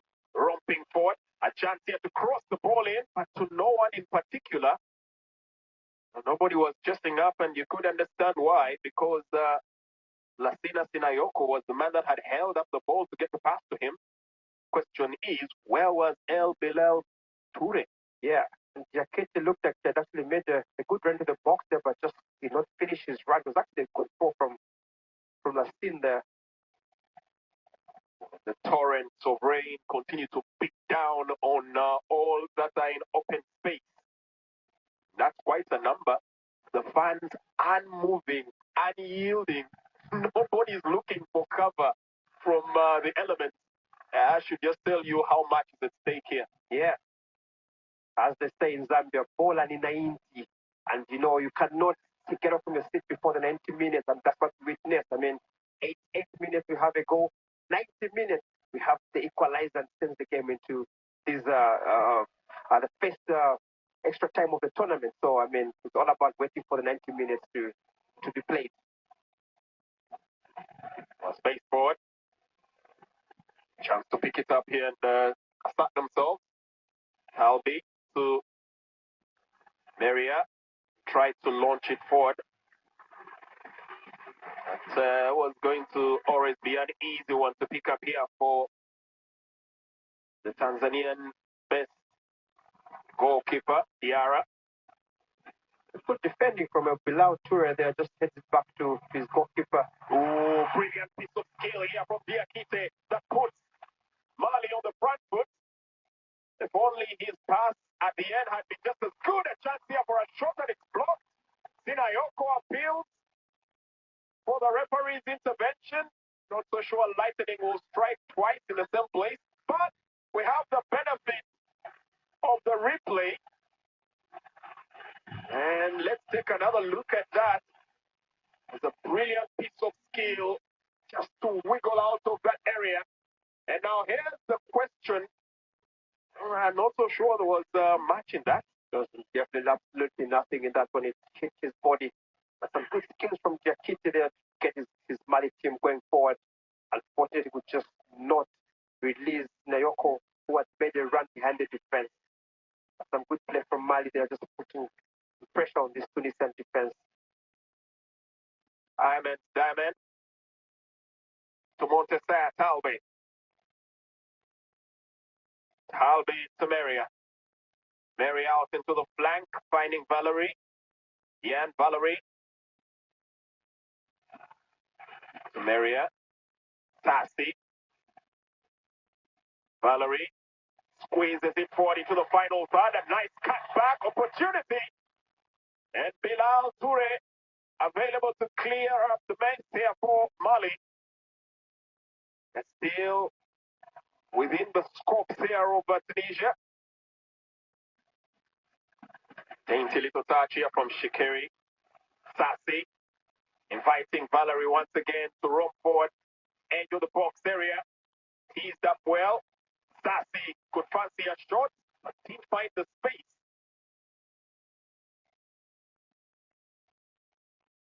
Kiri with a shot here. And the goalkeeper just manages to smother that down. Great goalkeeping. Pressure, but great goalkeeping from Diarra in such conditions. They can see Mali are very, very well organized at the back. They defend in the block, and it's so difficult for Tunisia to find those little passes in between them that they are looking for, and they are forced to try and strike from a distance. But you just have to give credit to Diarra. They kept his focus, and when that shot came, he was equal to the task and just got his team out of trouble. Well, the rain continuing to pour down, that also means a bit of a limitation on visibility. All the more conditions making it difficult here for the men in the sticks, the custodians, the goalkeepers. They just have to rely on pure instincts and reflexes. Free kick for Mali. Popped in. As we approach the tail end of the first half of extra time, dribbling away from one marker. Sad in possession. Ben Romden didn't look up before made the pass, just assumed that his teammate would be there.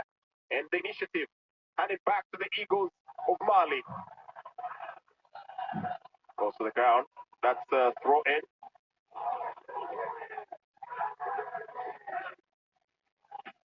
Sassy.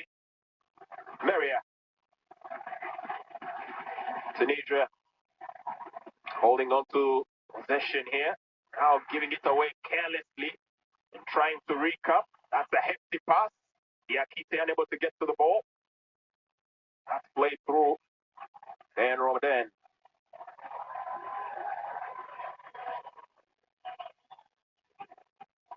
The rains are not letting down, but the players are handling it very well because these conditions are not the easiest to play in. But it shows the quality of the surface of the pitch as well, that you can hold up these waters that are coming down, and the players have not really been in danger. So it's a good pitch to play on.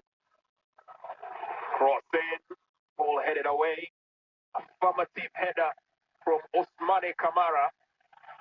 Well, you can fault them on a couple of things, but they've really kept the physical presence alive in that box area, save for that one instance. Well, they were beaten away by a very good peel away by the substitute Ferris that gave Tunisia the lead only momentarily. It all boils down to the discipline in the team. corner for Tunisia. That just goes away for nothing more than a goal kick. Yeah, not the best of corner kicks from Tunisia. They've been very good with their set plays, and Mali has really defended them very well. Remember the famous song by Jimmy Cliff, huh? Huh? The famous song by Jimmy Cliff. Which one? I can see clearly now the rain is gone. There's no see clearly here. The rains are pouring down, but the players are really handling it down very, very well.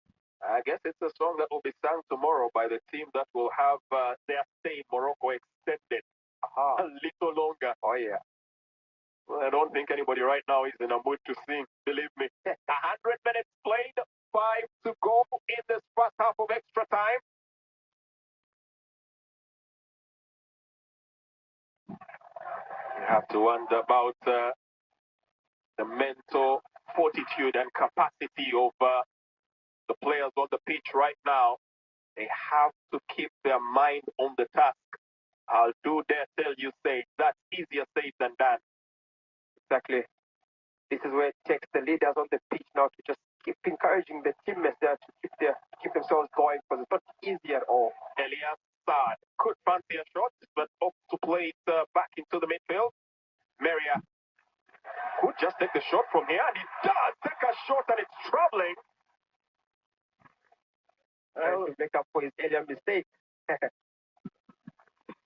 But if you see there, his intention was to try and hit it down and low, because he knows that the pitch is different. Once it hits the ground, it goes at a very fast pace. But Diarra looked like he was watching it all the way and just had his line covered properly. The goalkeepers hit them hard and low. I'll tell you that from any goalkeeping coach. That's where the biggest problems are caused. Ball bubbles away and ultimately finds its path towards the right side of the pitch of Tunisia. That can't stay within the parameters and strays out for throw-in. Despite the best efforts there of Elias Saad to keep it in play. The ball is moving quite fast, so once it goes, it goes.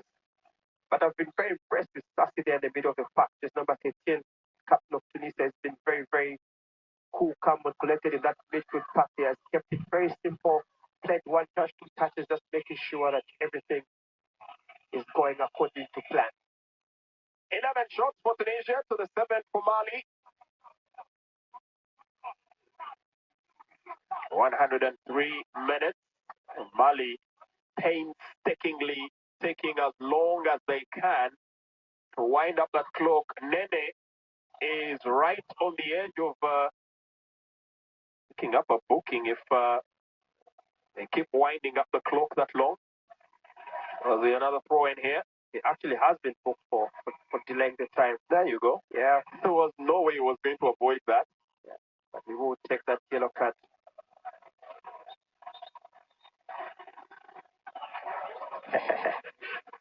Buying some time there, Mali. Another foul throw from them. Well, they'll fancy the opportunities now from the penalty spot. A chance maybe to let the lack of the lottery decide who will advance to the quarterfinals. There's still another 15 minutes and the 2 here to get through before they can even dream of that. So, understandable why the clock and it's getting slowed works imperative in their favor. Tunisia. Then looking around for options, keeps the ball alive, and that just skips out, and that's a throw-in.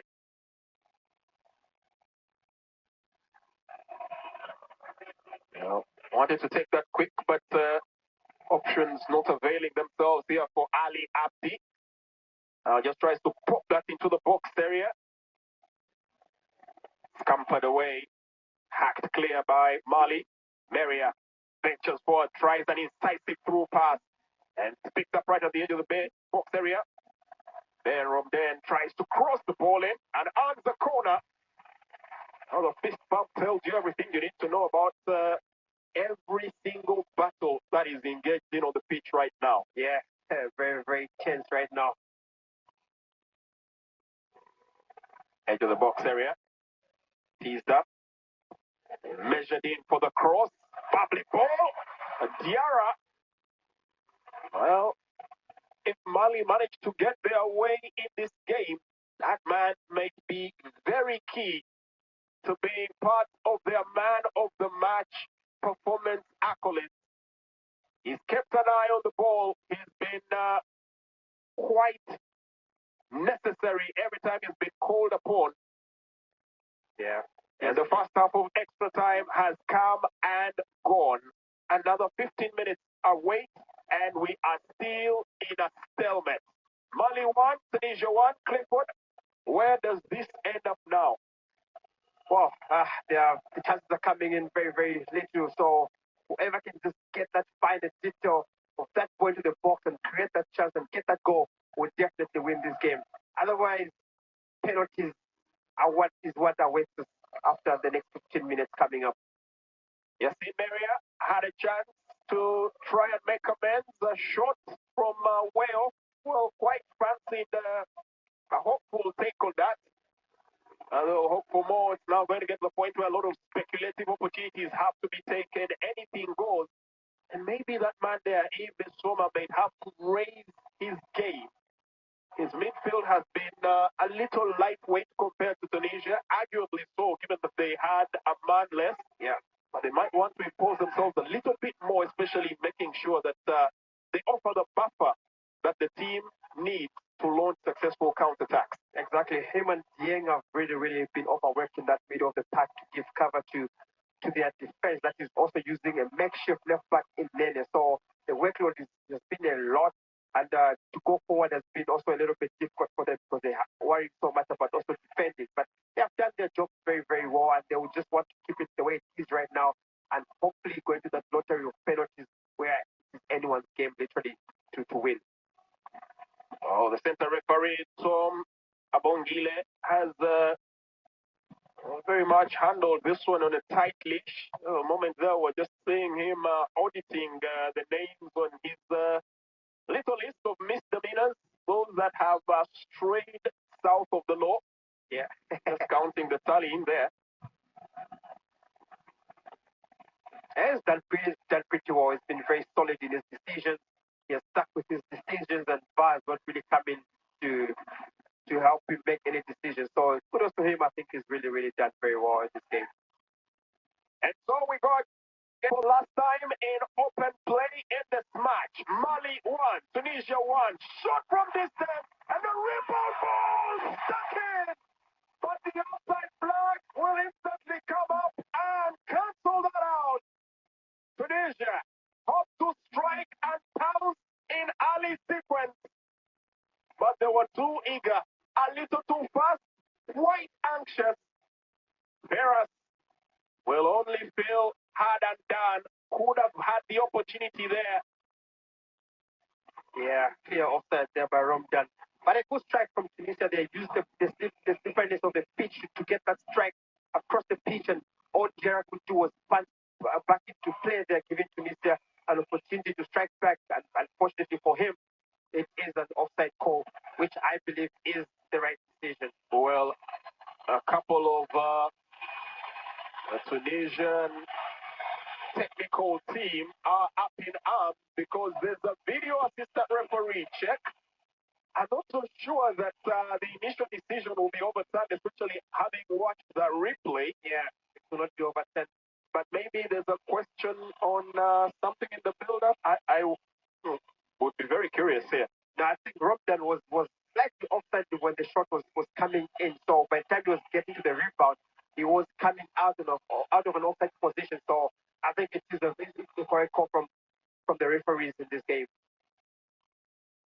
Can guarantee that more than 10,000 prayers right now are being sent up to the heavenly realm by the multitudes in the Mohammed V Stadium right here as the video assistant referee continues to reel back the play and examine that instance in miniature detail. Diarra desperately hoping that the referee's decision stands. It will stand. I think Romdan was offside. And he gets the reprisal. Referee sticks with the initial decision and will not count. And quite easy to see why. Initial shot from Dan was already offside. Even when he made that pass, much of they looked like they were almost level. Yeah. The damage was done earlier. Yeah, because he had gone into a run before the shot was taken. So when the shot was taken, he was coming out from the offside position. So, good call. Another attempt going forward. Vera plays it back. Third possession, twisting one way, then the other. Tunisia beginning to string together a slew of passes. And now they lose possession. Chance for a counter-attack is on. Sprayed forward. Bilal Toure. He's already on a yellow card. That's matching orders now. He's already on a yellow card. I think the referee might need confirmation there. But if it stays, Meria should be leaving the pitch. Well, the referee is standing stock still as he gets confirmation. Seems to have communication here with the video assistant referee. Meria is still on the pitch. Correct me if I'm wrong, he already got booked. He was booked. Somehow he stays on the pitch. Interesting. There's a substitution here. I don't think we've had the last of this, as there will be a change here in the ranks. Aliou Dieng will get to exit the pitch, and in will come Ibrahima Sissoko.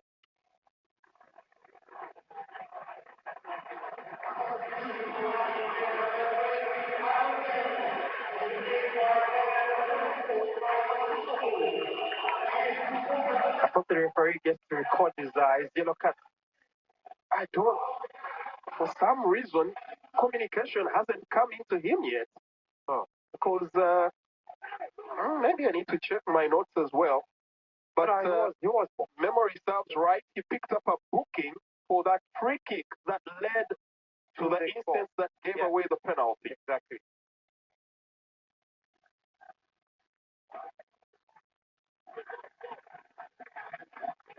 Was he not booked? Looks like actually just getting a bit of clarification. The booking was made to Firas.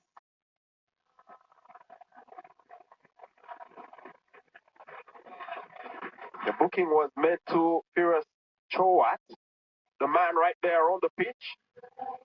So that means quite so, rightly so, still on the pitch.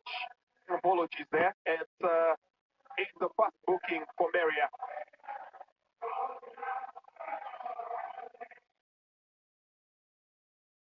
In the meantime, while that was ongoing, there was another substitution. Mohamed Ben Ali was brought in, and that was the end of play here for the very hard-working Valerie Yan.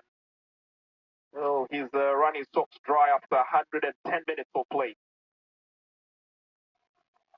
He's done very well in that position there. It's been a difficult game, but he's done very, very well, and he will take his kudos from the coach and from his teammates as well for a well-worked shift. Oh, very tight calls. Very, very tight calls. This game has literally had everything. Talk about needing a video assistant referee for the commentators as well. We've seen a yellow card where there was none. Yeah, exactly. It's a game that has had everything. Yeah. Penalties, red cards, video assistant referees, offside, and very dramatic goals. And still, no separating the two sides. Holding on to it. Played back here, Bejani Sassi. A host of these players should be quite physically and mentally exhausted, but they somehow need to keep it going. There's a tag and a free kick awarded.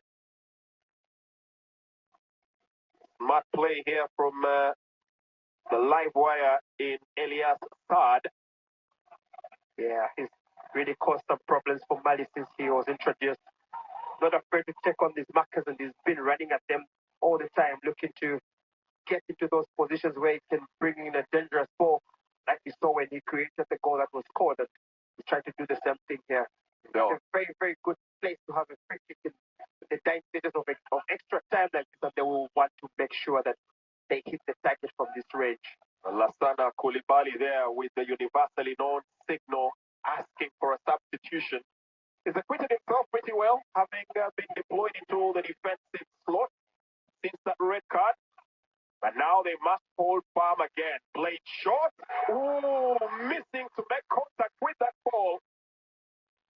Ali Abdi, well worked from the training ground, but not executed as flawlessly on the pitch.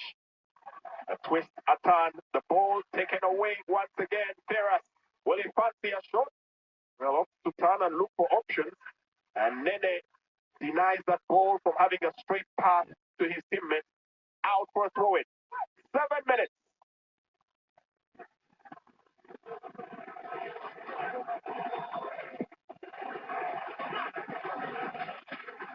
It's a pickup. Oh, well controlled here. Trying to get into pockets of space.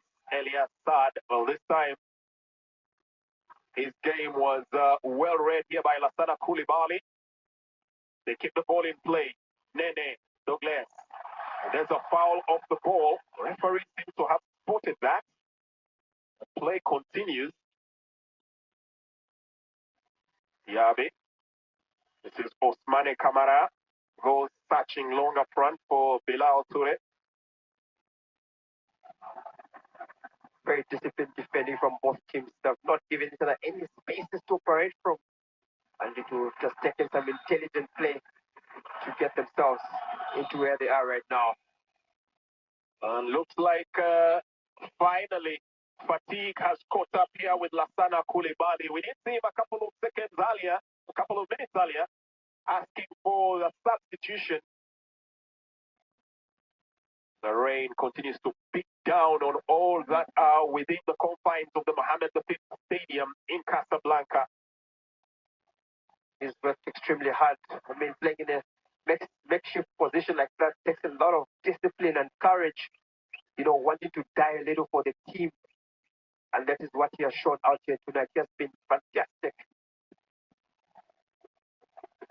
Oof, that was a hard challenge.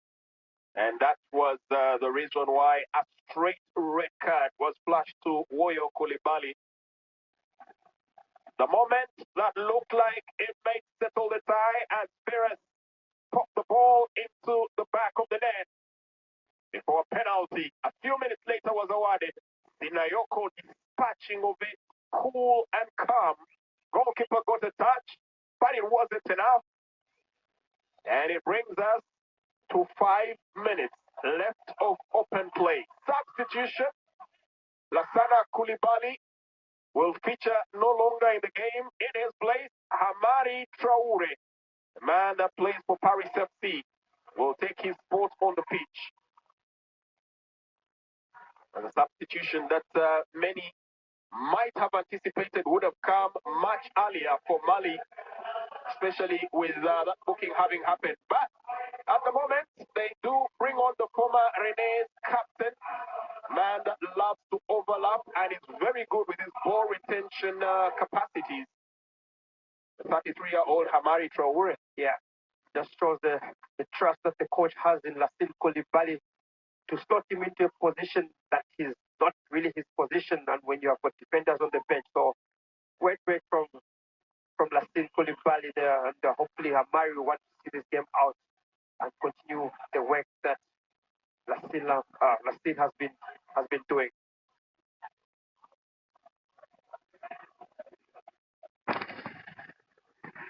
Getting it in.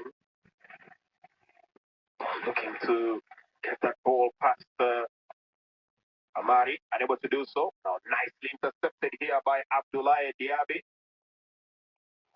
A free kick to be awarded.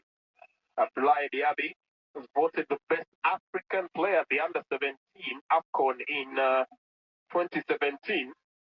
Since then has grown in leaps and bounds as a quick yellow card brandished here for Ibrahima Sissoko. Just came on a couple of minutes ago. It's already on a yellow. He just seemed to have used his hands to block off Tunisian player, and the referee adjourned him to have been violently defending and ends himself a yellow card. I don't think Mali want to be given Tunisia set pieces in such kind of positions, because they have been a problem for them, and you don't defend them properly. You concede in such a situation right now, there's no coming back into this game. 2 minutes and counting. Extra time. The referee will now want to make sure that there are no mishaps in that box area. Clock steadily romping to bring this one to a conclusion. Still no winners. Whipped in, nodded away affirmatively, popped right back into the area of contention and repelled by Mali. Nene Douglas will now speed forward. He has a prancer right behind him. Manages to get a ball back into the center of the park. This is good play. Sissoko getting it away. Diakite in possession. Pops the ball into the box. Oh, that was weaving away from his teammates. Good idea, not well executed. Exactly. Good break there from Nene. Unfortunately, just got impeded by the solid defending from Tunisia. But Diakite had an opportunity to put in a good ball, but unfortunately just overhit it and it went out for kick to Tunisia.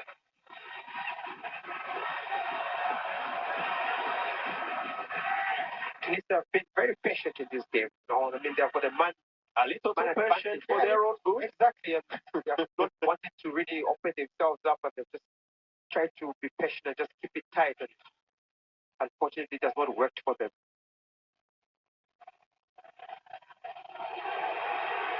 Right at the edge of the box area. In a minute or so, the fate of this matchup and the slot of the quarterfinals may be handed over to the custodians in goal. In the meantime, Hamari still has pace to burn since he just came on. I think he might have taken a knock there.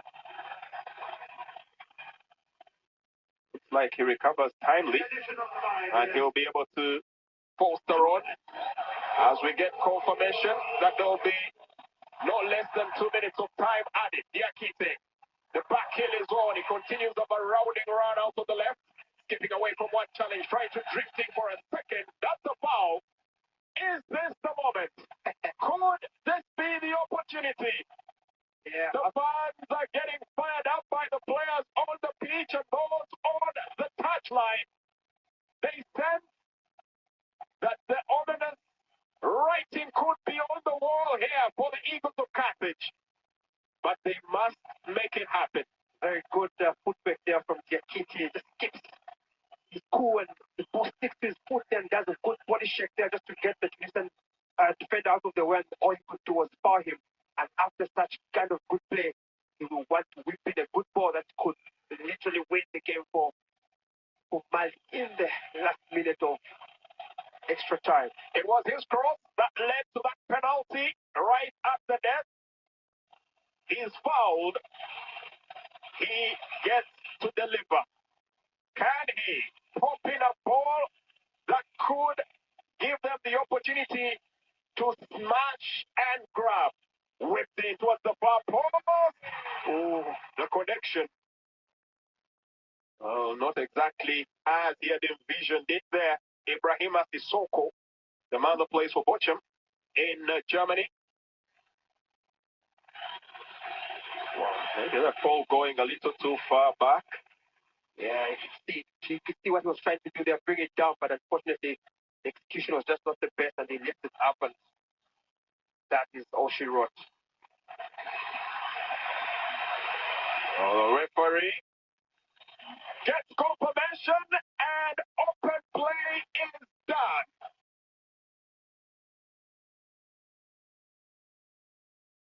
So it is penalty kicks that will decide whoever moves on to the quarterfinals. We'll take a short break, come back with the penalty kick between Mali and Tunisia.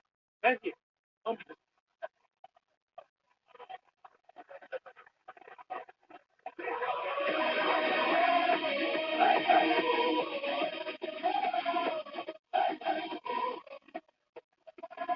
sell my house fast. And we've been buying unwanted houses for cash, fast, for 25 years. We'll buy this house, and this one, even this one. Not that one. We'll buy this house for cash, and this house, but not that one either. If you're relocating, inheriting a home you don't want, if you've got a tenant you really don't want, we'll buy it. If you're behind on taxes and want to avoid foreclosure, going through divorce, or if you just need cash to get out of debt, we will buy your house at a fair cash price. And we'll close fast, too. So with us, no real estate agent, which means no commissions, no repairs or cleaning necessary, no appraisals or formal inspections, no open houses, no closing costs, and no long wait to close. Sell My House has been buying unwanted houses since 1999. Call to learn more. We'll buy this house and this house, and not that one. We've got hundreds of Google 5-star reviews because our offers are fair and the process transparent. Call now, and we'll connect you with a qualified local buyer. 1-800-648-4934.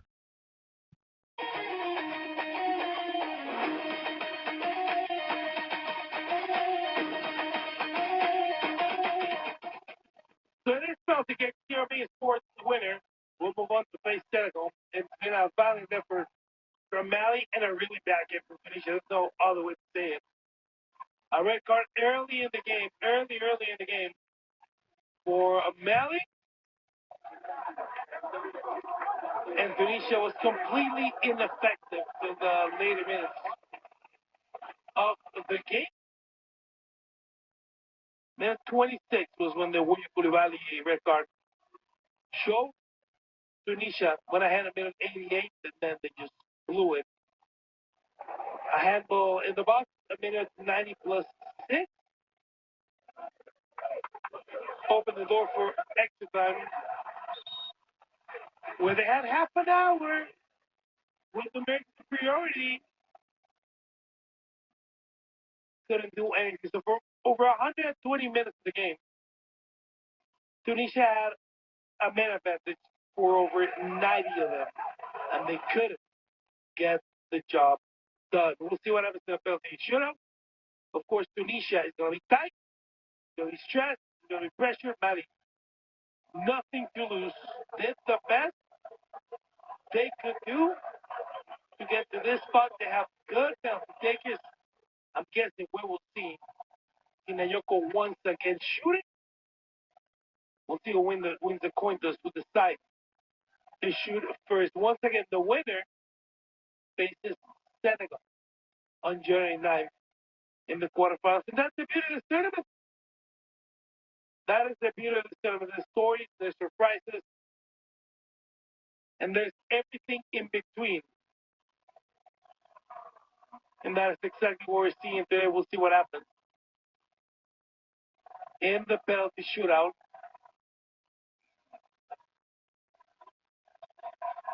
So the stats of the game: 72% possession for Tunisia, 28% for Mali. Mali had more expected goals than Tunisia, and that is absolutely dreadful for Tunisia. 1.12 in 8 shots, one of them on target. Tunisia with 13 shots, only 4 of them on target. 1 big chance missed in the stats. 11 corner kicks. Wasn't able to get anything going. So there's the coin toss.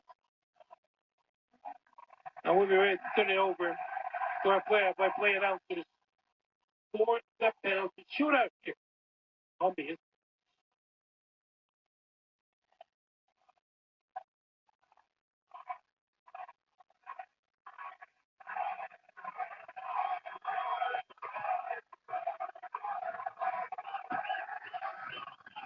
A lot of people, a lot of players develop cold feet in this kind of situations. They just the body just it just goes and you just don't know what to do. And yeah, so hopefully that they can keep themselves focused and just do the right thing.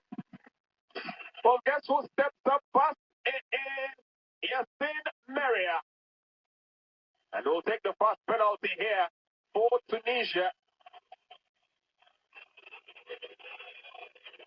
Yassine Meria, man that currently plays for Esperance Tunis. 93 caps, making his debut for the Eagles of Carthage in 2015. 31-year-old centre-back came into this game after an injury to Dylan Braun earlier in the game, and will be the first man to step up and attempt to get one past Diarra.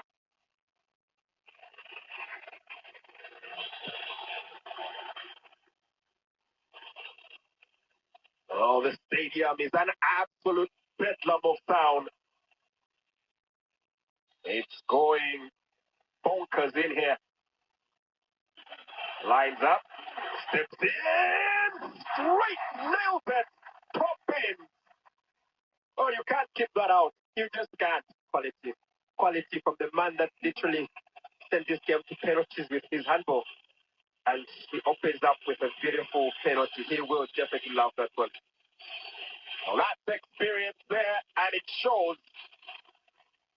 The roar that is drowned in the sound around the stadium tells an interesting story. Up next, keeper, captain, and one of their talisman. He hasn't been at his best. Man that plays for Tottenham Hotspurs made his debut for the national team in 2016 in the summer.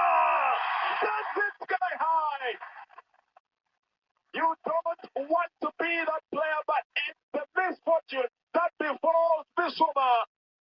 Setting it high and away, and it's advantage Tunisia. Oh, good idea, poor execution. Sends it over the bar there and just puts his team now in a lot of pressure. All the pressure mounts. Someone has to step up and get the job done. Ali Abdi is the man that is next.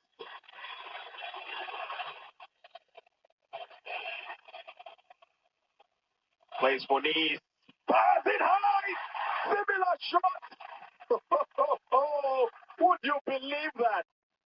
For a moment, you'll be forgiven for thinking these fellows are tempting rugby conversions because all those balls rising high and away from the goal area. Yeah, took a big lift from Bissouma's penalty spot there, and he probably thinks that's the aim of exercise, forgetting that he has to actually score. Very, very poor penalty from a player who has had a very good game. Plays for there, has so far converted 3 penalties in this edition of the African Cup of Nations. If anybody knows how to take them, it's this man. But this is a whole other kettle of fish. Lasine Sinayoko. Almost made the run up here, but the ball might have moved slightly, so he'll make that run up once again. Can he restore parity? He buries it! Mr. Penalty himself, he knows what he needs to do, and he does exactly what he has to do. And gives some of his luck to his goalkeeper Diarra, hoping that he can make one save at least. Well, I should tell you the stakes we play at right now, if you're able to elicit such emotion from Coach Tom. Up next, Elias Saad, the man that does play the game here for Augsburg in Germany.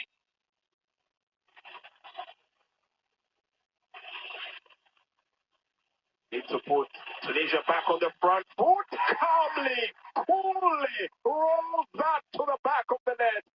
Surgical precision. If penalty was a person, then Saad has just showed us how a penalty is taken. What a good penalty. Very, very cool, calm, and collected. Picks his spot very well. Well, next will be the speedster, Nene Douglas, the man that plays in Fenerbahce in Turkey.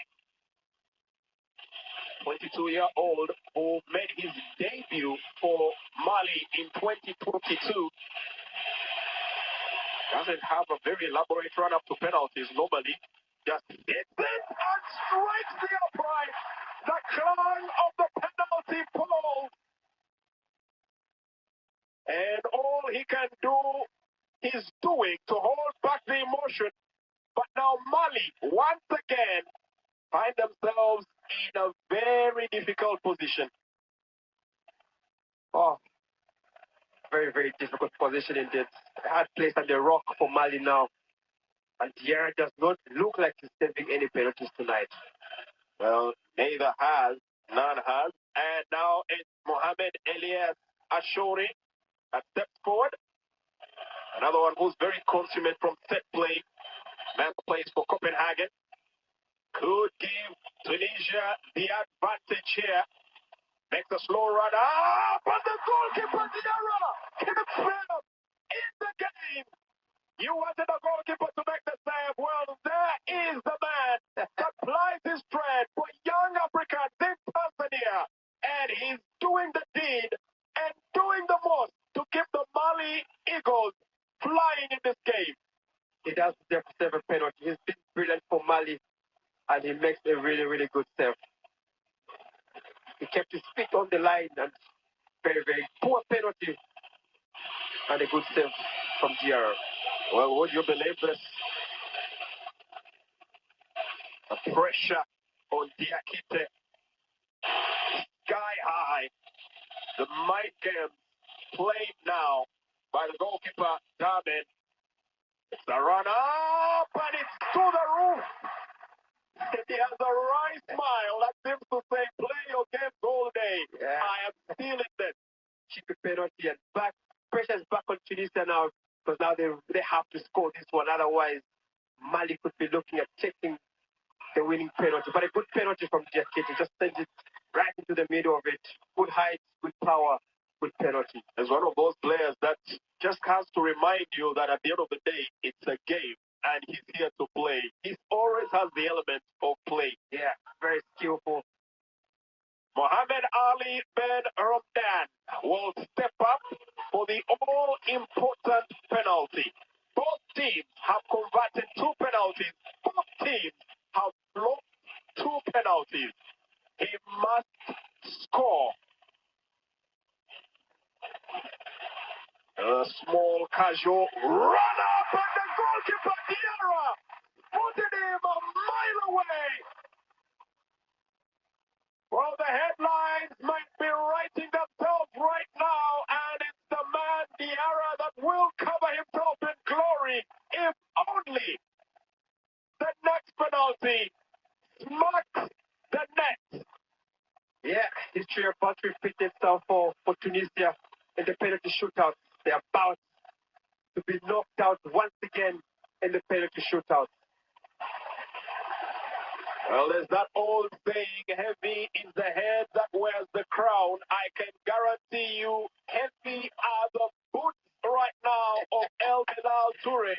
You wouldn't want to be in his position. Yeah. It could be a moment to cover yourself in immortal glory or sheer infamy if he cannot convert. But the job has to be done, and he's set to make a small run up here. This could send Mali to the quarterfinals. Bilal Toure does it! The Eagles from Bamako will be in the quarterfinals. They've had to tread the water for hours here. Reduced to 10 men and playing at sheer optimum capacity against all the odds, against all the pressure. Somehow, they've just managed to find a way to make it work. A victory here. And what a way to win it. Mali winning on penalties, 3-2. And what a game we've had.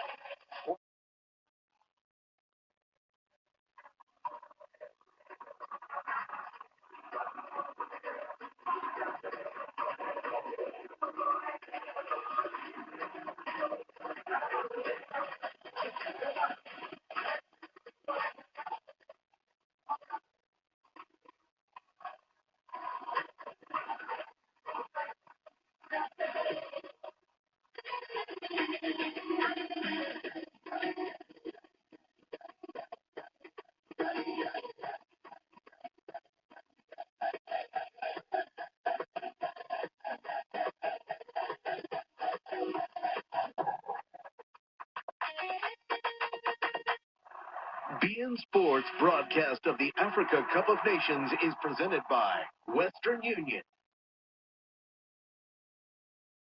At Grand Canyon University, we believe in equal opportunity, and the American dream starts with purpose. By honoring your sacred vocation of cybersecurity, you impact your family, your friends, and your community. GCU certificates, bachelor's, and master's online cybersecurity programs are designed to grow your dynamic capabilities in defending organizations from cyber attacks while enhancing your threat detection, risk assessment, and critical problem-solving abilities.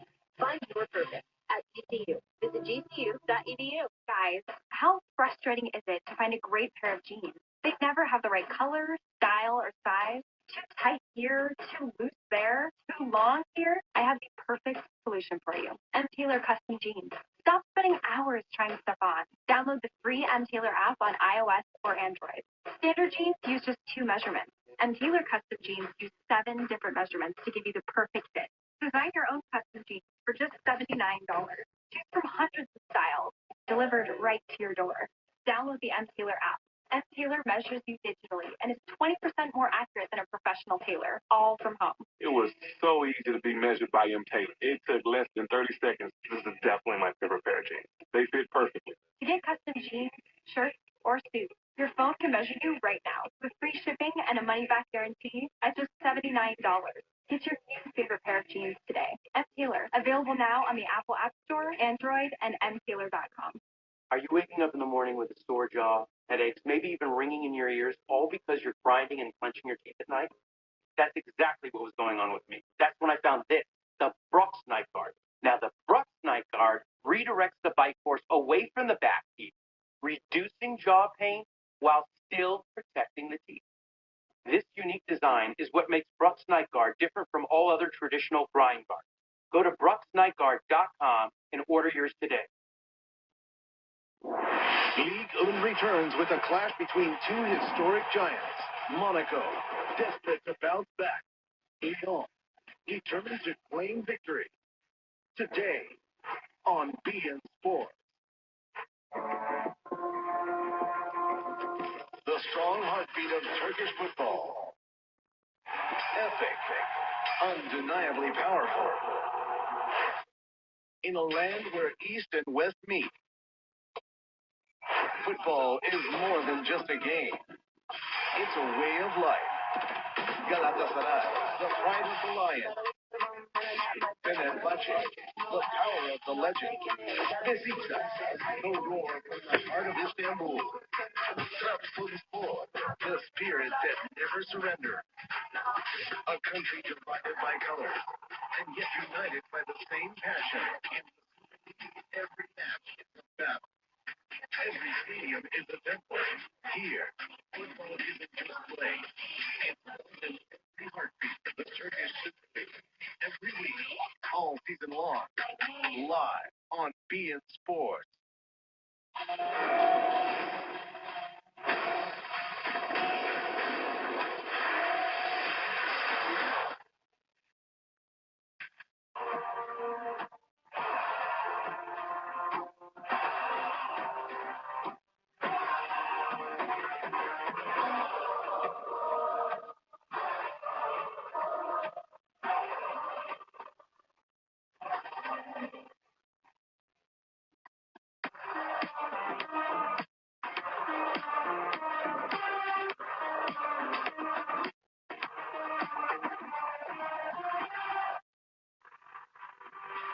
Hello, everybody. Welcome to beIN Sports. League and action continues on that day 17 as Monaco welcome Lyon here in the Principality. Monaco coming to this one, sitting 9th in the table, looking to climb back into the European conversation with a strong performance at home. But Lyon currently 5th, arriving knowing that a win could be crucial in their push toward the top 4. 2 ambitious sides, plenty of quality on the pitch, and important points on the line this afternoon in France. So we are getting ready for another encounter of the Ligue 1. Everything is said. Monaco taking on Lyon, live on beIN Sports. Don't move.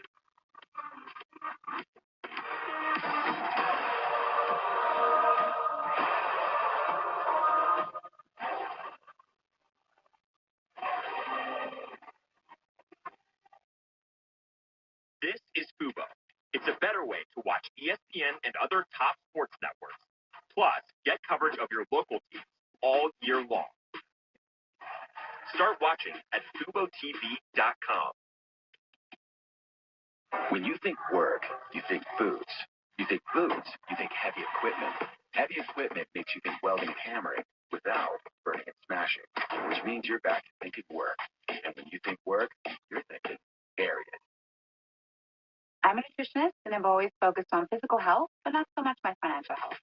With Chime, I can build credit safely, earn cash back, and get paid when I save. My credit's close to 700, and my finances are in great shape. Start banking fee-free at Chime. Buying or selling a home has gotten hard. That's why who you work with matters. I partner with HomeLight to help our clients win in any situation. Our buyers find great deals on their dream home, and our sellers get top dollar. Together, we all win. No W's in sight? Need cash fast? Bridget's got your back. Get $25 to $250 instantly. No credit check, no interest, no late fees. Download Bridget for free today. When your dog's superhero moment goes sideways. Pumpkin Now, the urgent pay service from Pumpkin Pet Insurance, can pay you for eligible care before you pay the vet. Ask your vet about Pumpkin or visit pumpkin.care to get a free quote. Friends have been telling friends about Colonial Penn guaranteed acceptance whole life insurance for more than 50 years, and with good reason. If you're between the age of 50 and 85, it's a sure thing.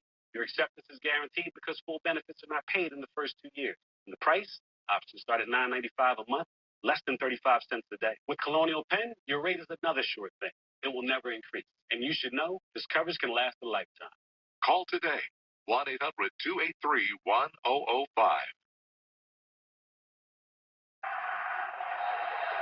Monaco finished 2025 on a dismal run of form, 5 defeats from 6.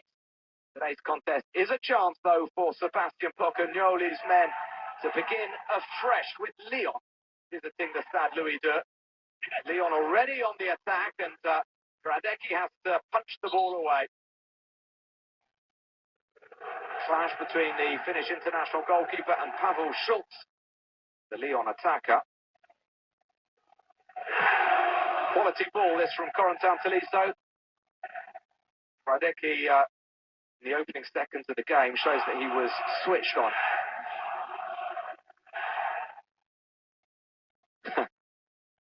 Good to see that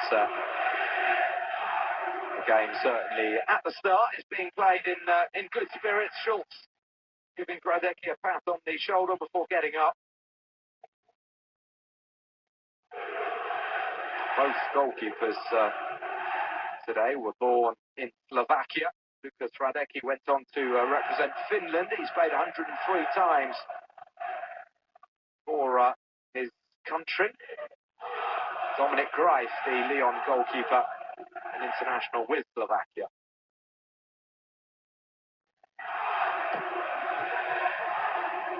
Caio Henrique finds Balogun, who can't keep that ball in.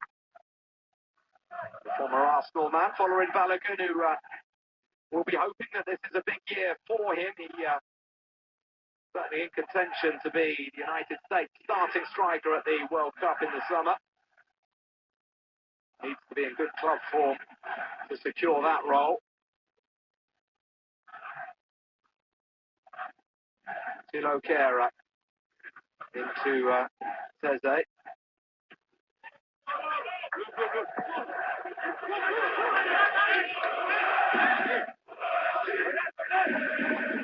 It's going to be interesting to see how Lyon line up exactly, whether Pavel Schultz plays as the centre forward. He's out on the right wing at the moment. Kalis Merar, the young midfielder, playing more of a central role. Moreira out on the left wing. They have played without a recognisable striker several times this season already. Martin Satriano, the Uruguayan, hasn't really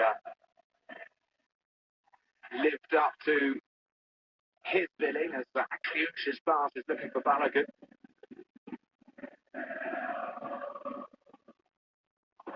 Merar touches on the ball from Tolisso, is intercepted by Mawissa. Christian Mawissa on the charge. Finds Viereth. Mika Viereth watched all the way by Ruben Kleiber.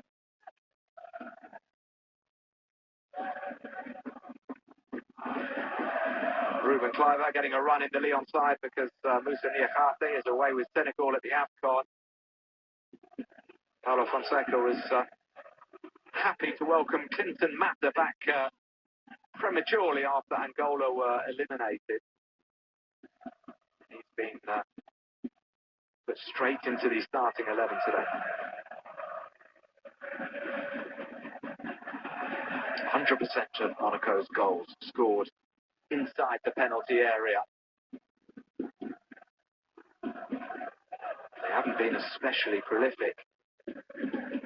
Monaco, they actually have the highest expected goals tally. They've only found the back of the net 26 times in 16 games. More than 31 expected goals, so the finishing hasn't been of the required standard.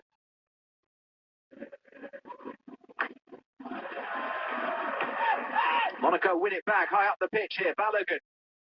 Now Golovin looking to get the shot away, and he does just that. A firm strike from the Russian. Prince Albert will be pleased to see Monaco on the front foot early on here. Balogun linking up with Golovin. 2 goals for Alexander Golovin in the league so far this term. He's been pulling the strings, though, impressively, particularly since the arrival of Pocagnoli, who seems to have unlocked something in Golovin's game.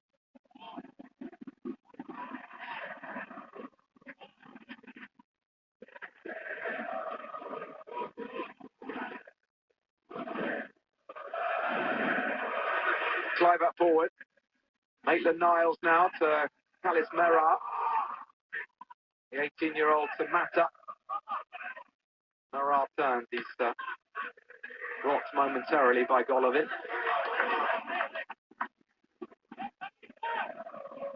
There is Paulo Fonseca back on the touchline these days following his 9-month ban. Must have felt so long for the Portuguese trainer.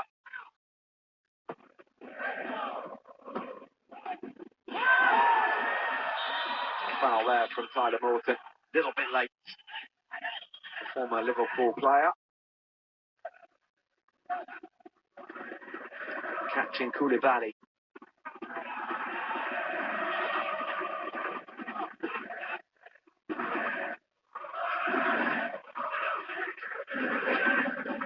We had a relatively early sending off in the first Ligue 1 game of the calendar year yesterday. Toulouse losing their attacker Emerson in the first half. Something that teams need to be aware of. The red cards are being brandished without too much hesitation by the referees when dangerous tackles go in. Like that one, it was a late lunge on Moreira. Yellow card being shown by Jérôme Brizard. Ludo Kera claiming he's won the ball. It didn't look like it. Have a look again. Oh, he is most definitely late.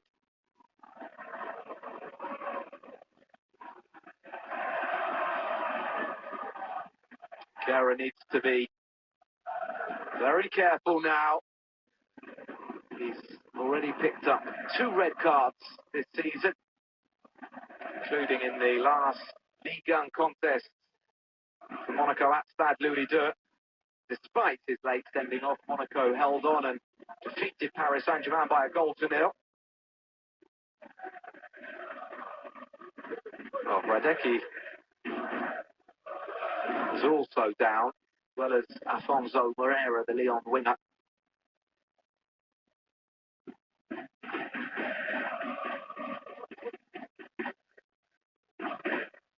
It's been a bright spark, Moreira, having been given opportunities by Paulo Fonseca, notably since Malik Fofana picked up an injury. I'm concerned here over Lucas Radecki. 36 years of age now, Radecki. He joined Monaco in the summer after 10 years in Germany.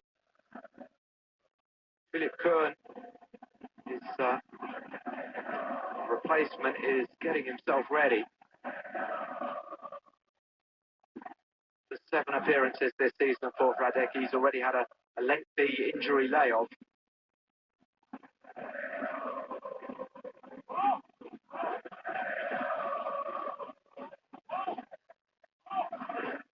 Looks like he wants to carry on here, but he's hobbling quite badly.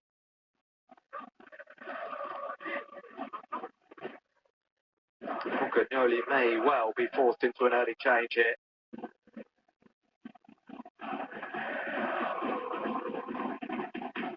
He's only kept 1 clean sheet so far, Lucas Radecki, during his time in Ligue 1, and that was in the victory over PSG.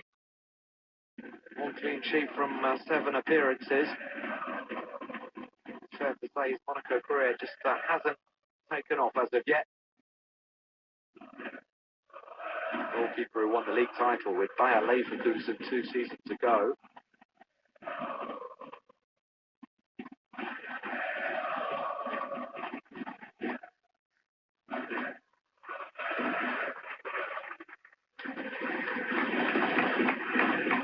Monaco currently have nobody in goal, but Radecki clearly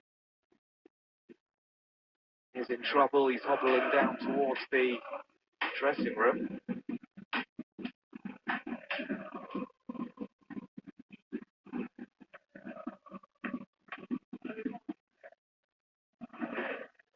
Philip Kern is getting ready. There he is, the Swiss goalkeeper.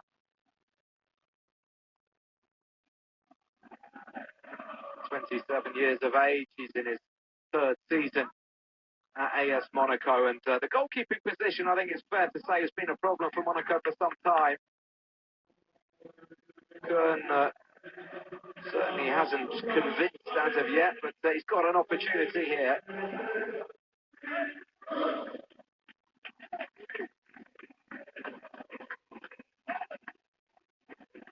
His 11th appearance this season, because, like I mentioned, Radecki has already had an injury layoff.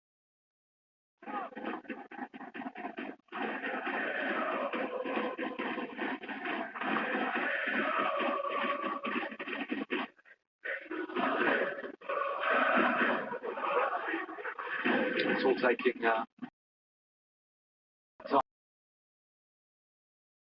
The referee doesn't look particularly impressed.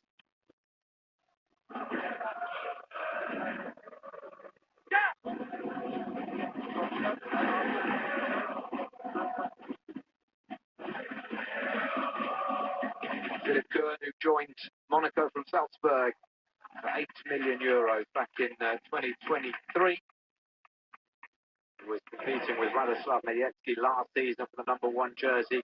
Neither of them could make it their own, hence the signing of Radecki.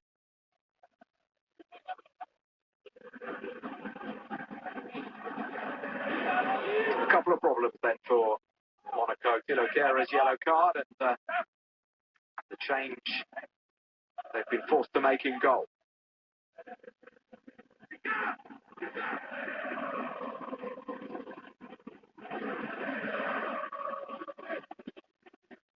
I mentioned that Monaco tend to raise their game against the big teams. They beat PSG recently.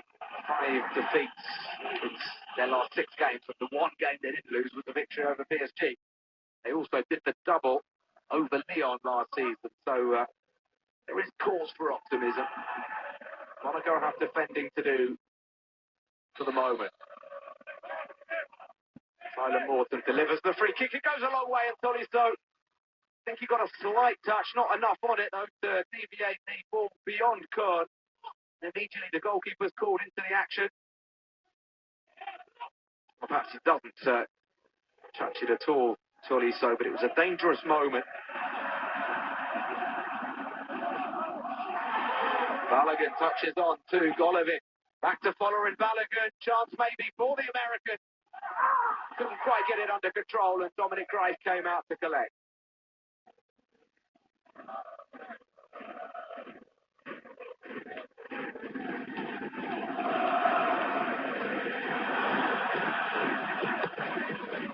Drive to Polisto. Leon being pushed back here. It's good pressing from Monaco. It'll be a goal kick, but they've issued a warning there to Leon. Not going to be easy for the visitors to play out from the back.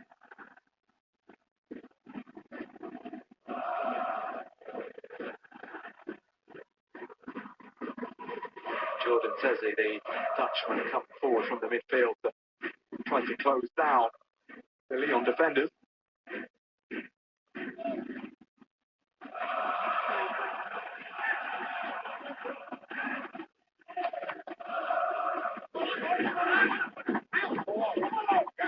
Touched on by Caio Henrique towards Balogun. Headed down, it's Morton trying to tidy up here for Lyon.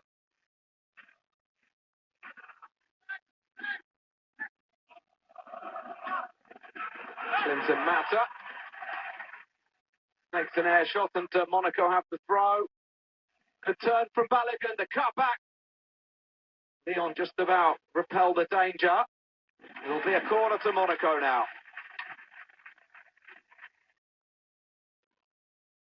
Positive start from the home team. Golovin seeing plenty of the ball early on.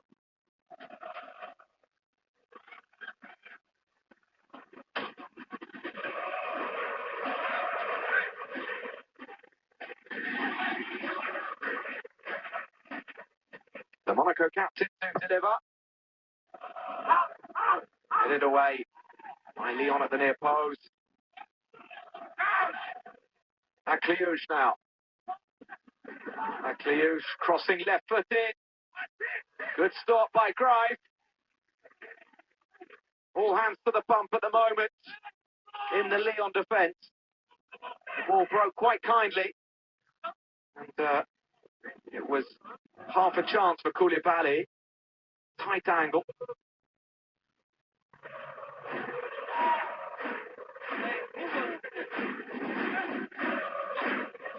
Caio Henrique, the Monaco left back, making his 150th Ligue 1 appearance this afternoon.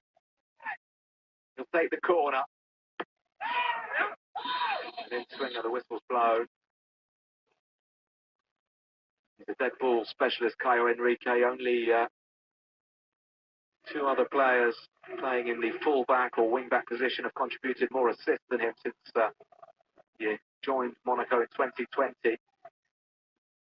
Taking into account Europe's Big Five leagues, those two players, Trent Alexander-Arnold, Jonathan Close.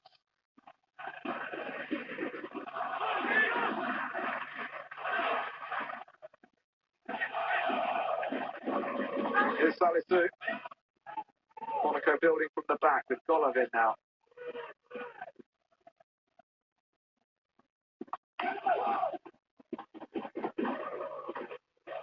Long one. Searching out Biarritz. Touched off by Akliouche, who's gone down under the challenge of Morton, and the referee took a long look at it and has given Monaco a really dangerous free kick. Good chest off by Biarritz. And it's Tagliafico, the player who has fouled Akliouche.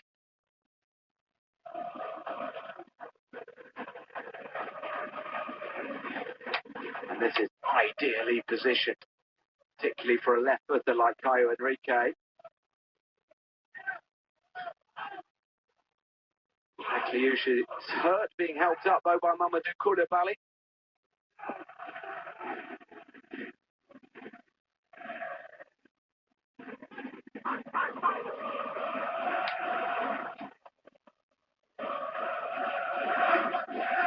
Gerd Angula, the fourth official today. Monaco winning the duels, 8-4 at the moment. It was a good one to win as well, because they've got an opportunity here. Jordan Tezzi, the versatile Dutchman, standing over it, along with Caio Henrique. It is the Brazilian. The wall does its job. Lyon will be relieved. Even if Monaco still have a corner, this was a very dangerous moment. Tolisso watching the ball and heading clear.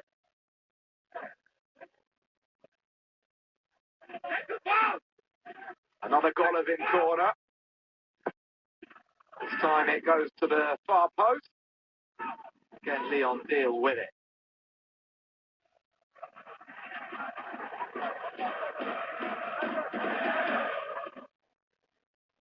Philip Kern back out to Caio Henrique. Brazil international with the ball forward to Balogun. Good strength from Balogun, but being penalised.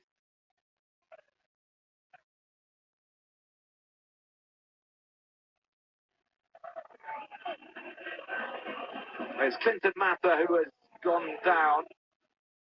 Did Balogun just give the Angolan international a shove? He's looking quite sharp, Balogun. He's scored 5 times in his last 8 club appearances.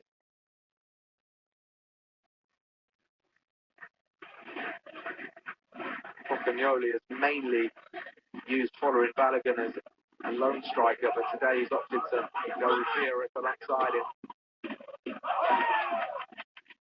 Maitland-Niles with the pass. It's overhit for Schultz.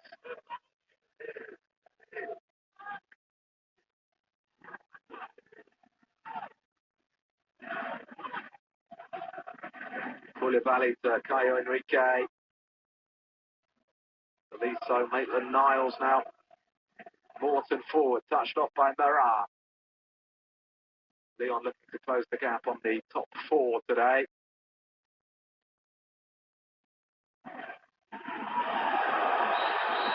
And it's Lyon now who've won a useful free kick. There is a 5-point gap between the top 4 teams. Got Marseille and Lille, their 3rd and 4th respectively, with 32 points. And you've got a 5-point gap to Lyon in 5th and Rennes in 6th. The top 4 qualify for the Champions League, albeit the team that finishes 4th has a tricky route, a tough route through to the group stage.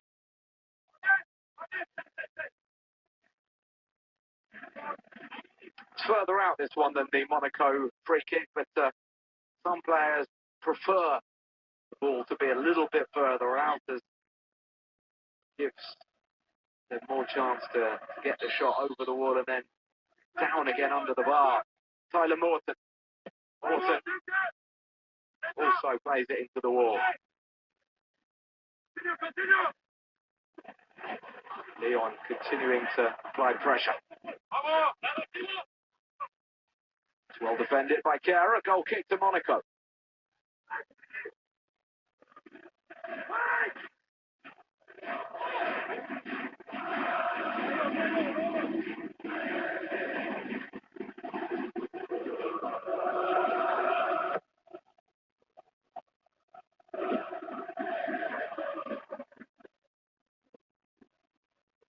Herrera battling away, but Akliouche comes away with possession. Kera now. Mohamed Salisu. Salisu's probing pass, trying to pick out Golovin, but Ainsley Maitland-Niles was there. Salisu, a former teammate of Maitland-Niles. They played together at Southampton. Maitland-Niles was on loan at Southampton from Arsenal before sealing his switch to Ligue 1 and Lyon. Golovin, good turn. Maitland-Niles trying to get back, goes sliding in. Not sure he got the ball. It will be a Monaco free kick.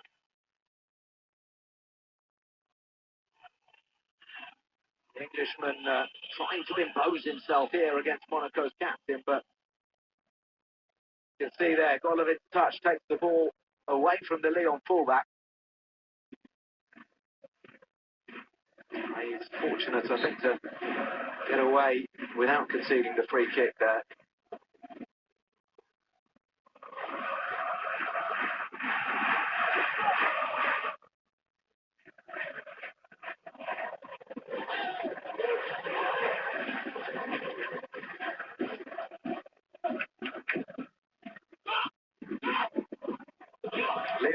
get a foothold in the game. They're being hustled by Monaco at the moment.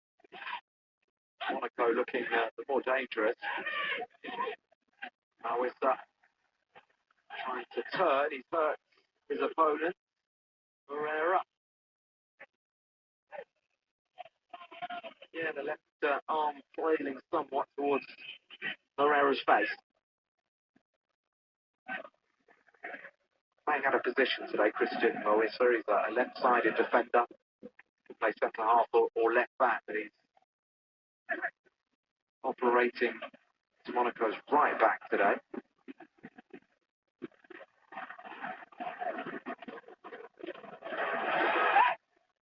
Does well there, Moissa.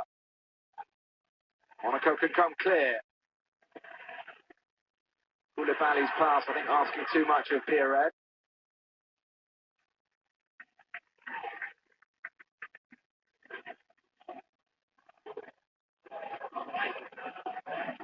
They're after Tolisso. Lyon's talisman. Herrera now. Herrera touches it past Moissa and doesn't get the free kick. Former Sporting winger.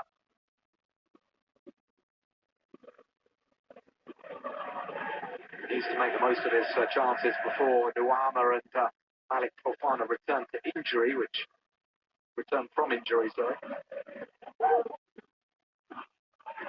Shouldn't be too long now.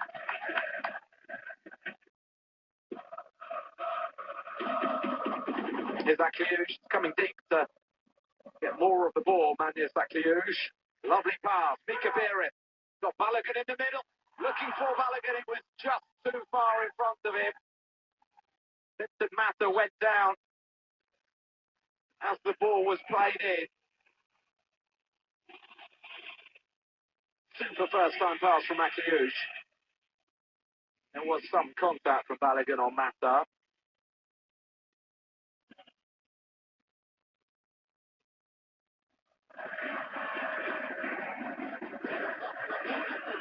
Hello, Fonseca was asked about whether it was wise to throw Clinton Mata straight into this game after Angola's elimination from the Africa Cup of Nations, but he did point out that Mata didn't play in Angola's final game. He's had a bit of a break. Was in action against South Africa and Zimbabwe.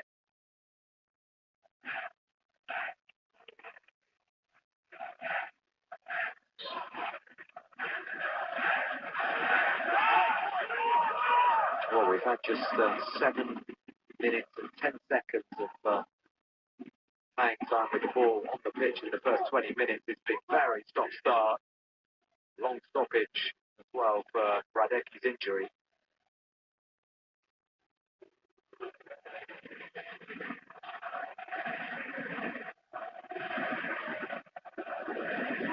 Here's Koulibaly.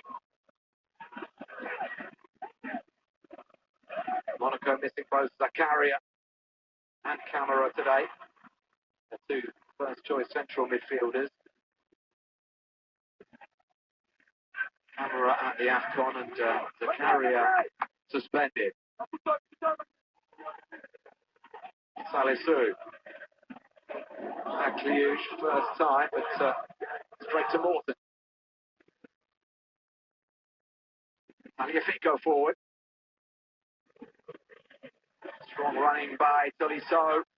Good pass as well to Herrera, who goes down, but Jerome Brizard was impeccably placed and didn't even think about pointing to the spot there.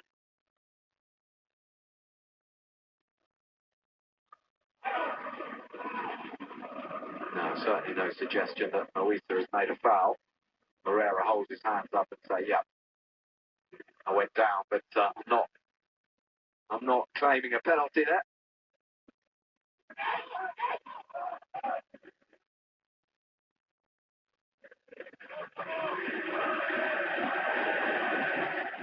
little bit better this from Leon.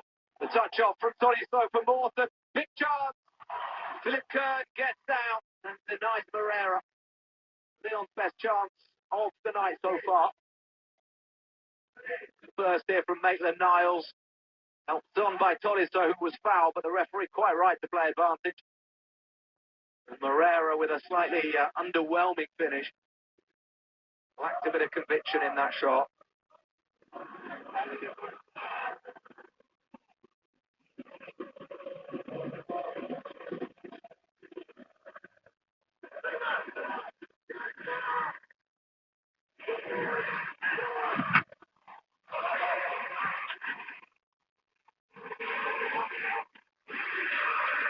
Halligan's pass inside, but all the way through to Gray.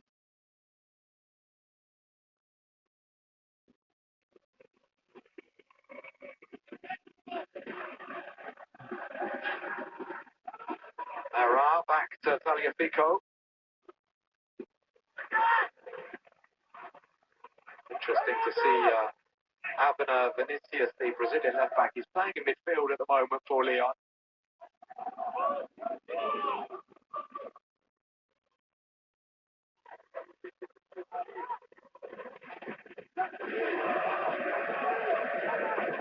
Here's Mata. Schultz.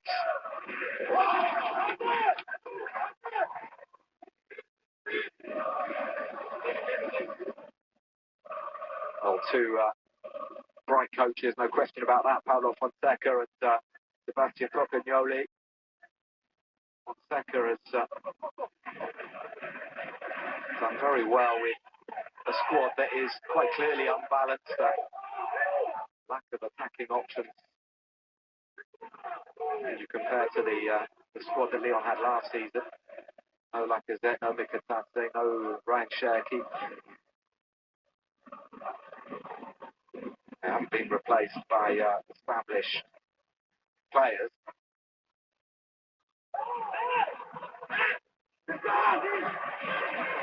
Bit of space here for Magnus Akliuch. Golovin. Guerra puts the ball out because Mawissa is injured. Well, this would be a big blow for Christian Mawissa, who's making his first appearance since getting injured right at the end of October.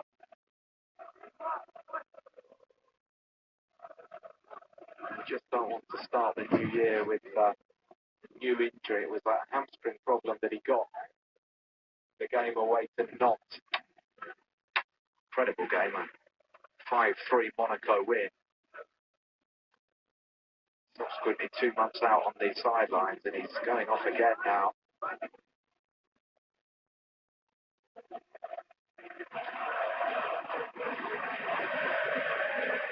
Really disappointing for the France under-21 international. He's such a talented player, such a strong and powerful defender.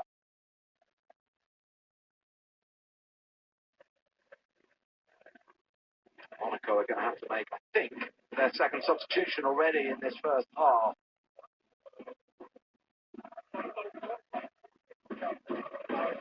When you consider they were already missing Minamino, Fati, Zakaria, Diatta and Camara, picked up 2 fresh injuries. Not an ideal start for the year.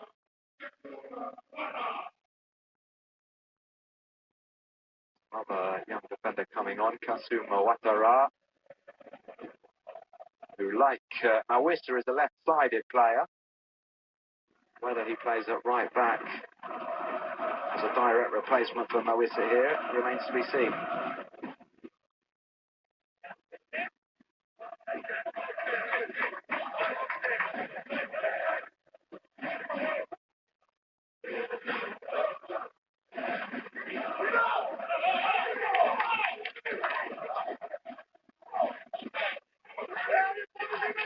More than half an hour gone. It's fair to say this one hasn't quite taken off yet. The stop-start nature of it, the injuries have not helped.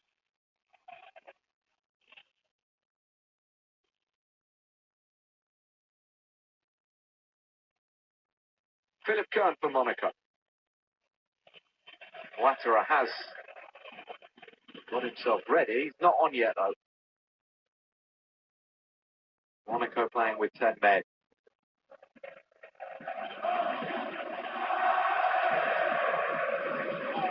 Jordan Teze comes back to Kara.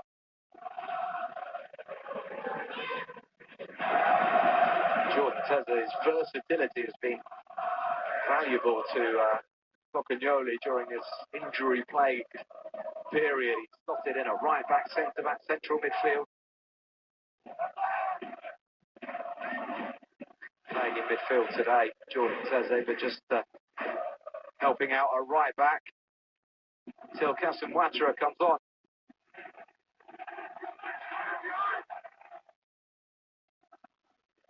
Lyon looking to build.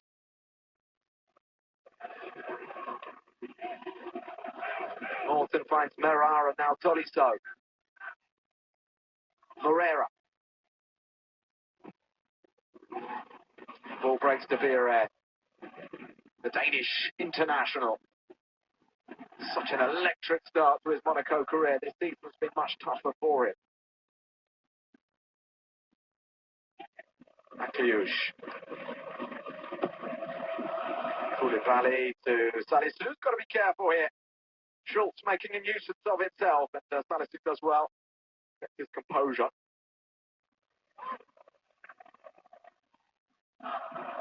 Balogun now.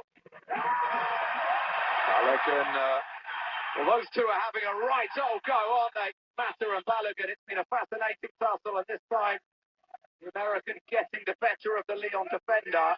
And Mata booked for pulling Balogun short.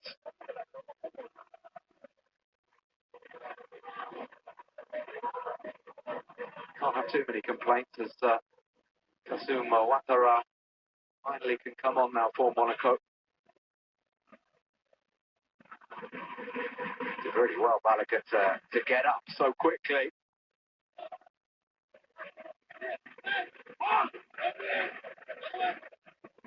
Monaco still waiting to see the best of following Balogun, the man who scored 21 league goals for Reims 3 years ago now.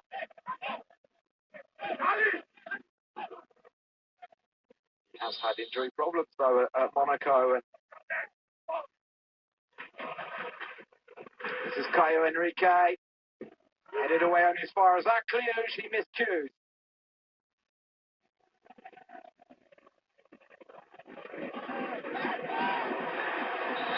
Yeah, foul on Ouattara.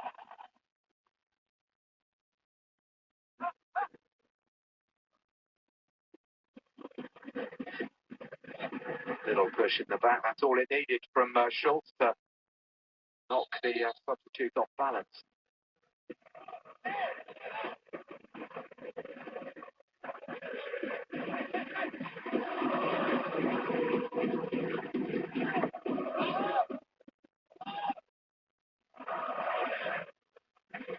A lot of excitement in Lyon about the arrival of Endrick on loan from Real Madrid. He had a big welcome from Lyon supporters at the airport. There were quite a few at the training ground to see him train as well.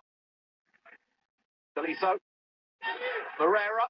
Possibilities for Lyon. Moreira's cross is nudged behind. Corner to Lyon. A roar goes up from the visiting fans.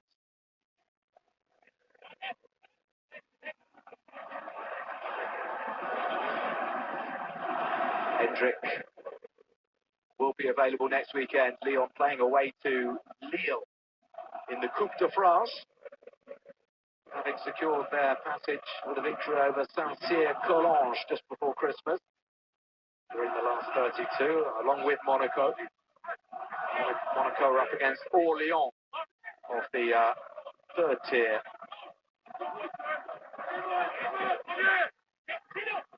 Corner to Lyon. Oh, he tended at the near post and turned in at the far post. Pavel Schultz on hand to give Lyon the lead. Well, the Czech Republic international has popped up with some important goals. This is another big one for him. 7 in the league, 10 in all competitions. Schultz, the predator. The ball was headed on by Tagliafico. And nobody picked up Pavel Schultz. Nudges it over the line with his right thigh. A good corner from Tolisso. Tagliafico's flick. Schultz sniffed out the goal.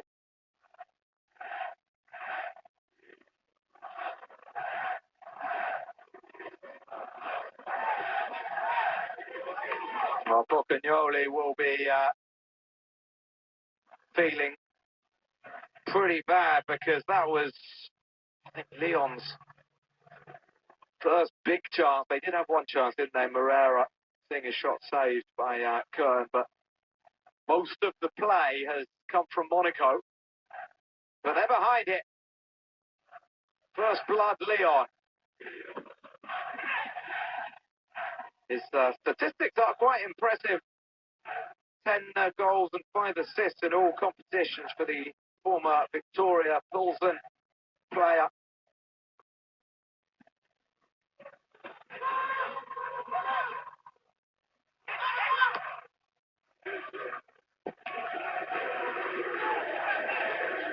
Skied by Dominic Wright.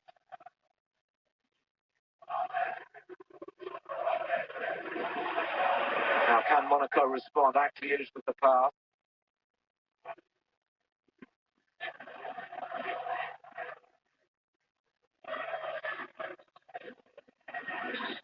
Lyon with a player down now. It's just no flow out there. Lyon won't mind. They'll be very happy with the scoreline. They'll be hoping Driver, or rather Abner, is okay here.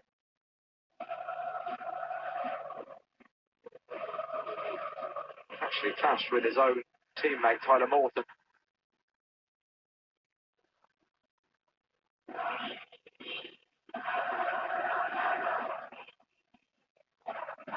Well, Lyon, a goal up. They're the clean sheets kings in France as well. 9 clean sheets, 16 games this season. This is very nicely set up for them.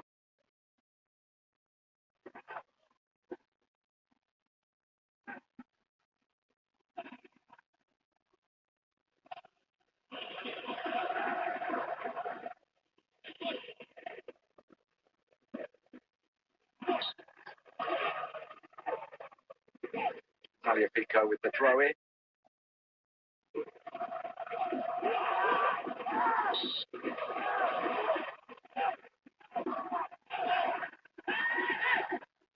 Take quickly, make the Niles with space. Jinks inside, goes for goal himself, and Philip Kern gets down. Big smile from Ainsley Maitland-Niles.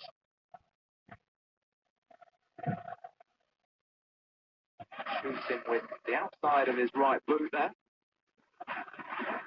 Former Lyon defender Chris looking on in the stands here in Monaco.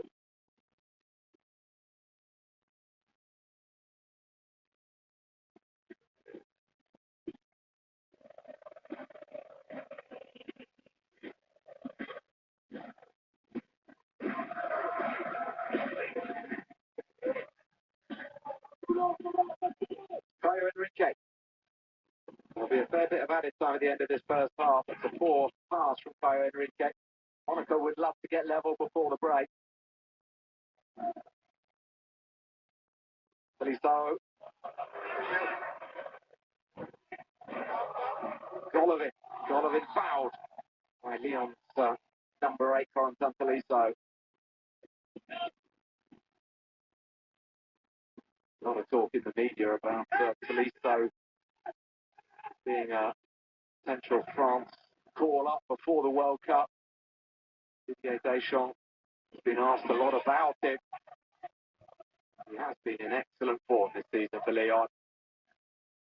We know he's well capable of performing for Les Bleus. He's done it in the past.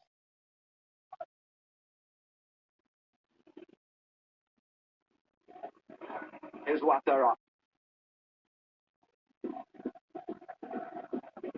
Left-footed from Ouattara, headed down by Cliver. Golovin, though, takes it on. Now Balogun, chance for Balogun, good tackle. Superb defending from Cliver. He timed his sliding block to perfection here. Just as Balogun pulled the trigger.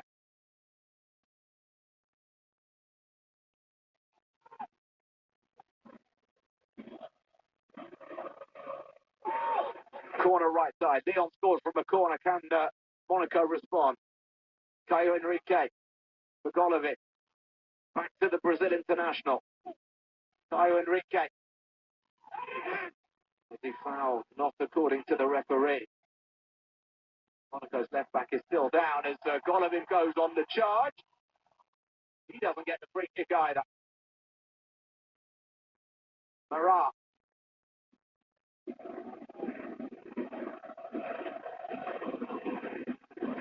Golovin winning it back for Monaco. Zezé to Koulibaly. Let's go all the way back to Philip Kirk.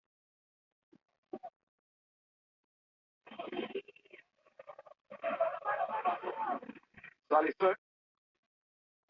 Balogun again competing with Mata.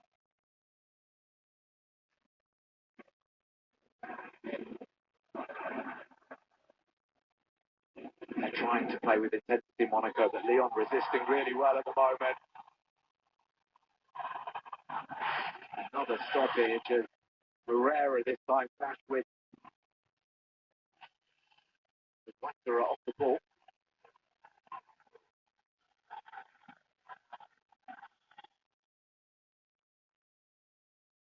That's not Herrera. In fact, Wanderer's run into Tagliafico. We've got 7 minutes of added time, and let's hope that Monaco don't have another injury on their hands. Wanderer does look to be okay here.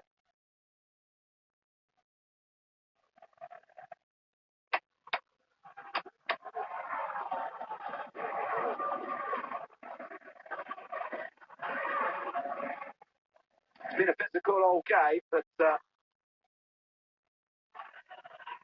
would be nice to see a bit more flow.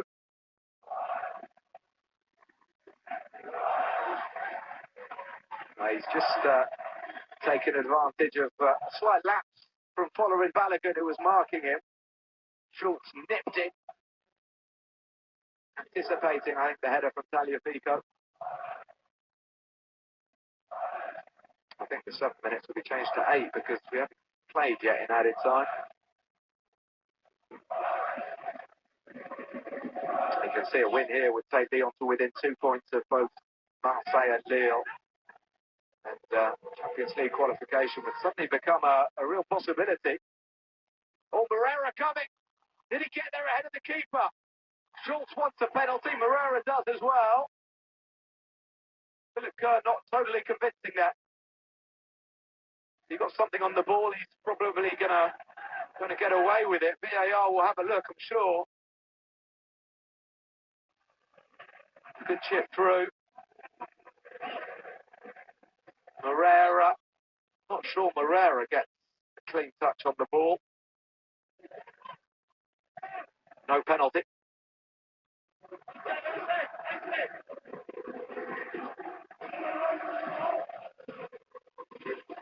Salisu. Caio Henrique. Hello, good.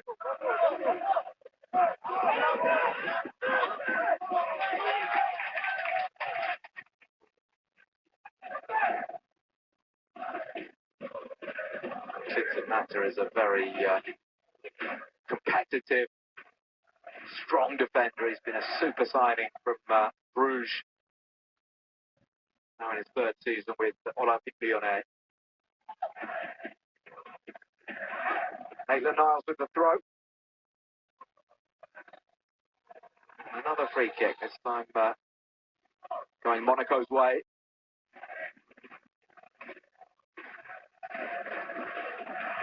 Oh, Salisu's lost it. Schultz trying to get past the Ghanaian, but Salisu recovered. Caio Henrique clears.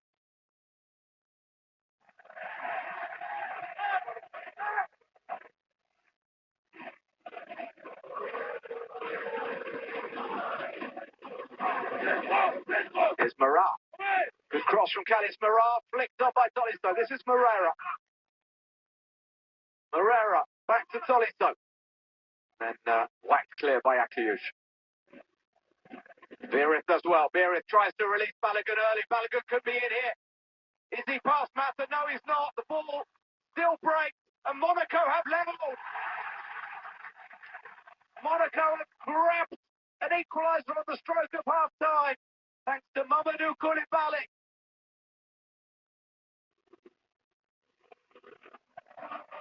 Beerith and Balogun combining. All credit to Koulibaly for keeping up and supporting the front two here.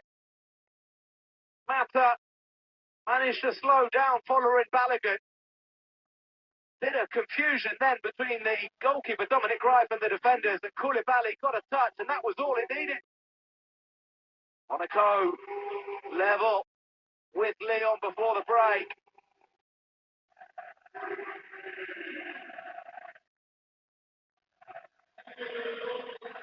Oh, Grife won't be pleased with his part in that goal.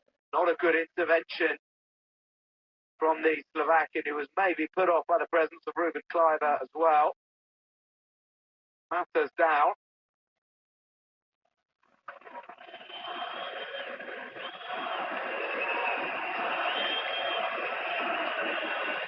Well, it's been a feature of this first half, the battle between Mata and Balogun. It's been very, very interesting to watch. Very physical. It played a big part in this goal. Now, Beerith managing to control this against Tyler Morton. Did have his hand on Morton's shirt, but I don't think free kick will be given for that. It's not an orthodox finish, is it, from Koulibaly?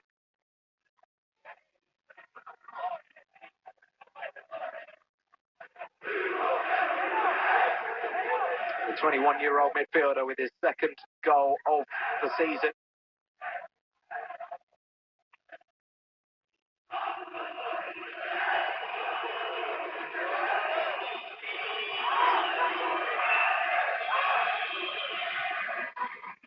I think the matter is hobbling off. I think he'll be okay to come on.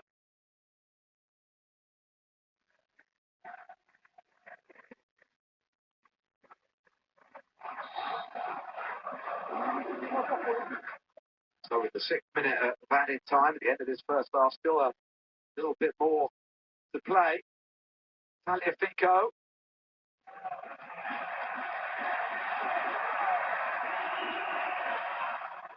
Now Tagliafico's been hurt.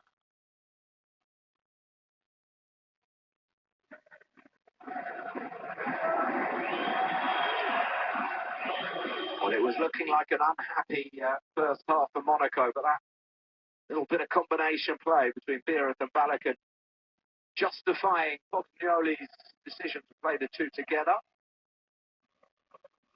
Doing real damage through the heart of that Lyon defence, and Koulibaly, like I say, does deserve credit because he really made an effort there to keep up with Balogun, eventually overtake him.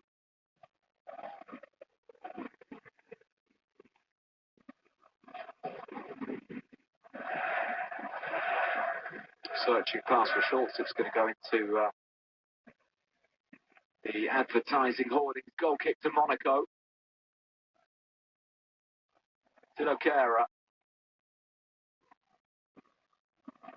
Diagonal for Balogun. Here he is again, looking to run at Clinton Mata. This time, shows too much of it to him, but Balogun still has it. Nicely worked for Golovin. Golovin's cross, cleared by Tagliafico. Only as far as Ouattara. Now Akliush. Akliush trying to jink into the penalty area. Loses possession though. Well defended by the very experienced Argentine Nicolas Tagliafico. World Cup winner alongside Lionel Messi. The rest of the Argentine side.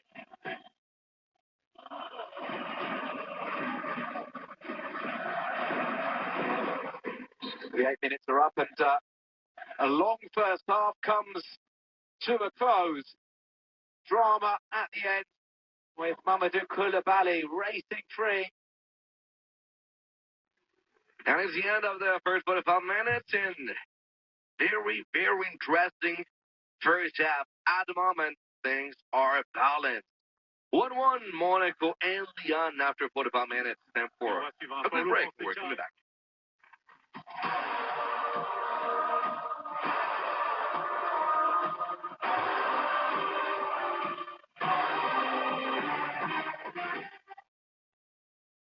This is Fubo. It's a better way to watch ESPN and other top sports networks. Plus, get coverage of your local teams all year long. Start watching at FuboTV.com.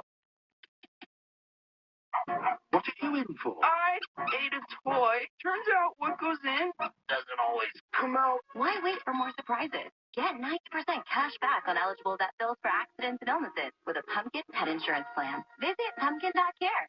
New day, same routine, same old bank. One. Not her. I got She's getting cash back from Chime. And her savings, working overtime. All of this while banking fee-free. Bank smarter this season. Through Chime.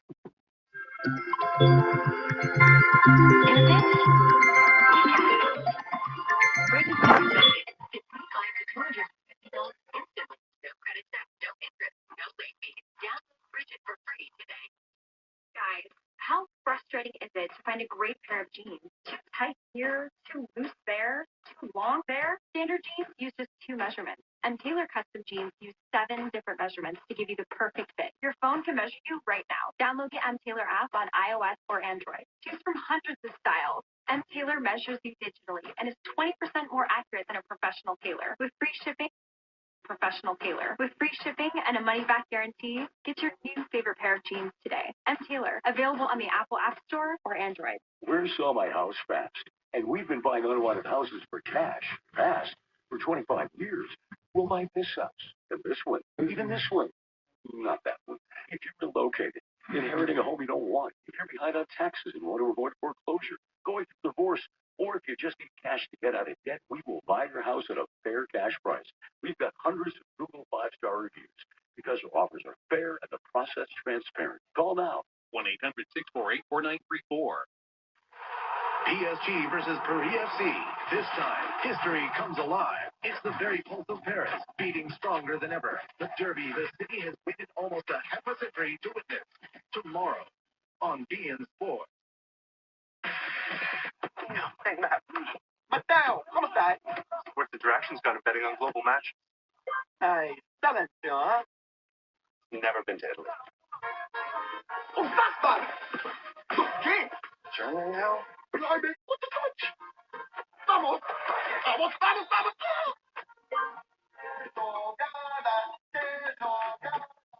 Magnifique! Bet on thousands of weekly games across global leagues. Guys, win a bet with Sports Interaction. Africa Cup of Nations kicks off on beIN Sports. January 4th, a doubleheader you can't miss. We begin with Morocco against Tanzania. And we close out the day with South Africa versus Cameroon. January 4th, only on beIN Sports. beIN Sports broadcast of the Africa Cup of Nations is presented by Western Union.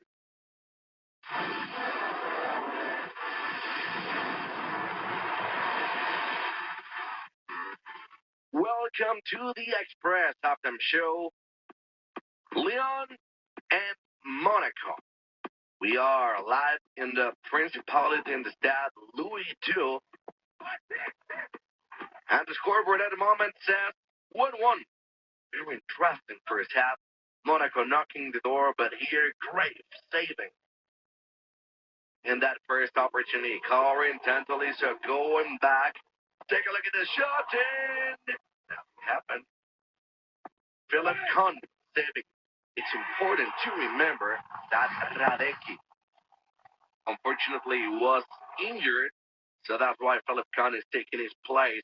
But what happened in the 38th minute? Well, Sulk sent the ball inside the number 10, found this rebound after a cross from the left, and the ball was in. But this happened in the last thread of the first half. I'm not real sure how to call this.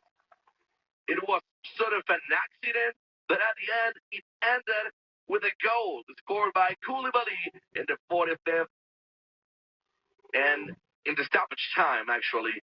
So Monaco and Lyon 1-1 in the halftime. It's time for a break.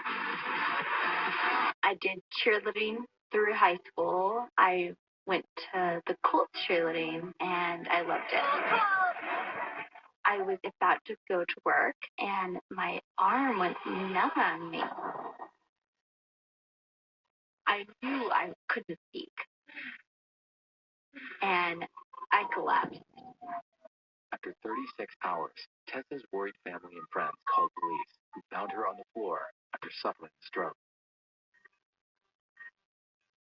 For 2 days, I was unconscious. I don't remember anything. Your donation to the American Heart Association funds life-saving research that leads to medical breakthroughs that help save lives like Tessa's. I was walking with a cane and a boot, and I don't walk with them anymore. And I am so encouraged because I can speak now. Your donation of only $19 a month, just 63 cents a day, will make a difference through prevention, early detection, treatments, and cures that help save lives. Tessa got a second chance at life thanks to a caring person like you who donated monthly to the American Heart Association. Join us in the fight to help save lives. You can help prevent death from heart disease and stroke. Go to helpheart.org or call now to make your $19 monthly gift. And when you go online or call now with your credit card, you'll get this special American Heart Association t-shirt to show you're a part of our team. My treatment and recovery are due to people like you. Thanks for your support. One simple act can help save your life or the lives of your loved ones. So please, open your heart today. Go to helpheart.org or call right now with your monthly donation and help save lives.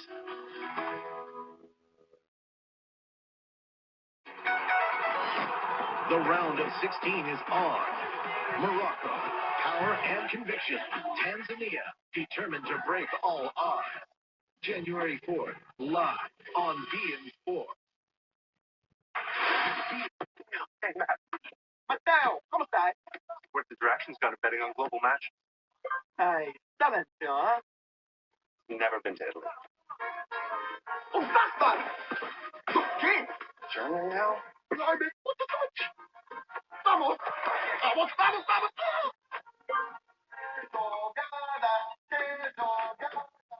Magnifique! Bet on thousands of weekly games across global leagues. Guys, win a bet with Sports Interaction.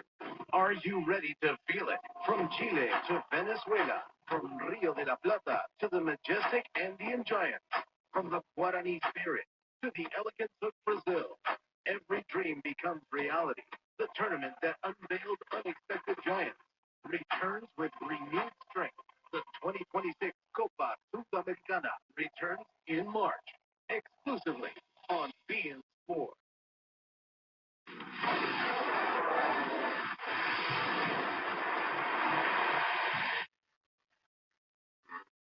Welcome back, everybody. This is the Express halftime show, and Monaco and Olympique Lyonnais 1-1. Koulibaly and Stroll, the goal scorers. Total shots 5 for Monaco, 6 for Olympique Lyonnais, pretty balanced.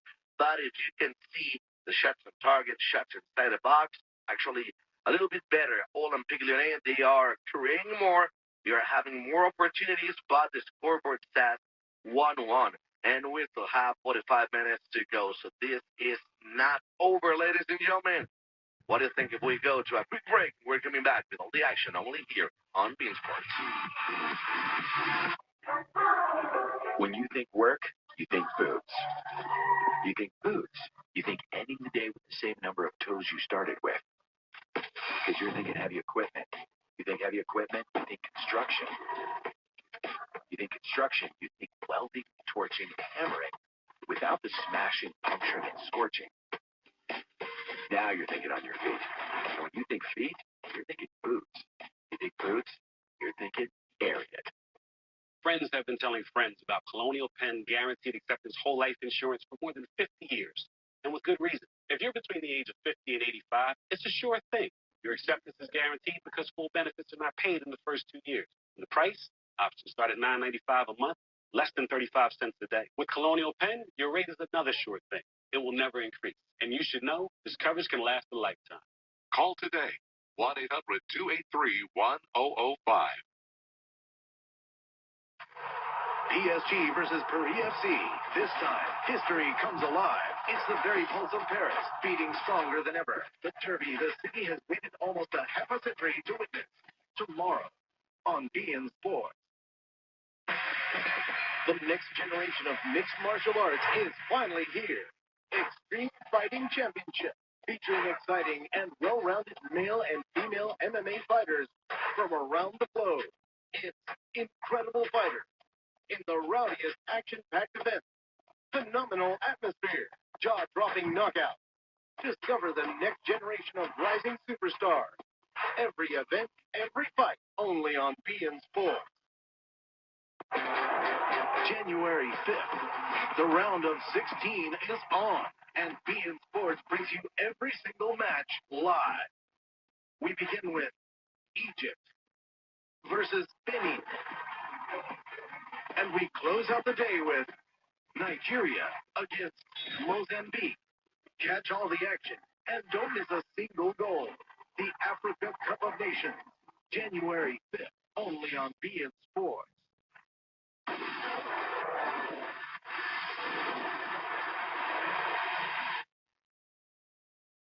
Welcome back, and don't forget that the Africa Cup of Nations Morocco 2025 is here on beIN Sports, and Mali is taking on Tunisia today, 1:50 p.m. Eastern Time or 10:50 a.m. Pacific Time.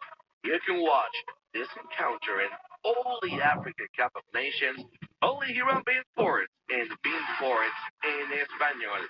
Time for a quick break, but the second half is coming up next. Monaco taking on Lyon on beIN Sports. Obtienes más cuando juntas y ahorras en Bob.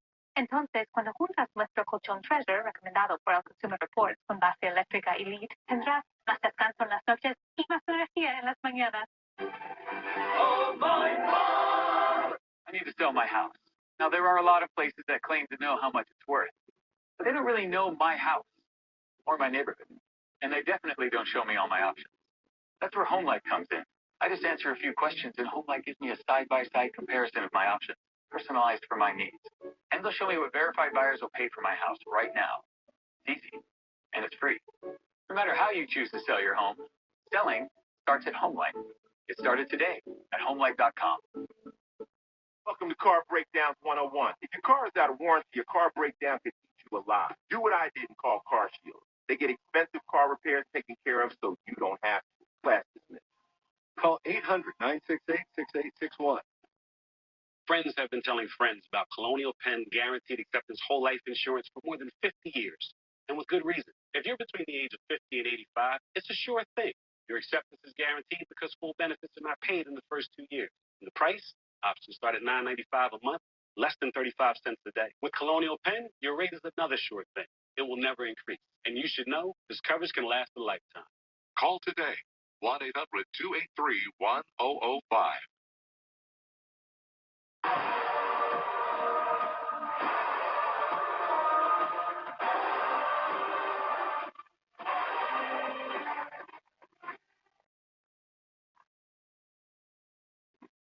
To get us back underway, a very important half of football coming up for both of these two teams. Lyon were looking good for a win when Pavel Schultz put them ahead from a corner, but Monaco equalising in first half added time through Koulibaly. It's Monaco trying to come forward here and already winning a corner. Their fifth of the evening. Jordan Ceze seeing his cross blocked. Monaco have lost two players to injury in the first half as well, Mawissa and Radecki.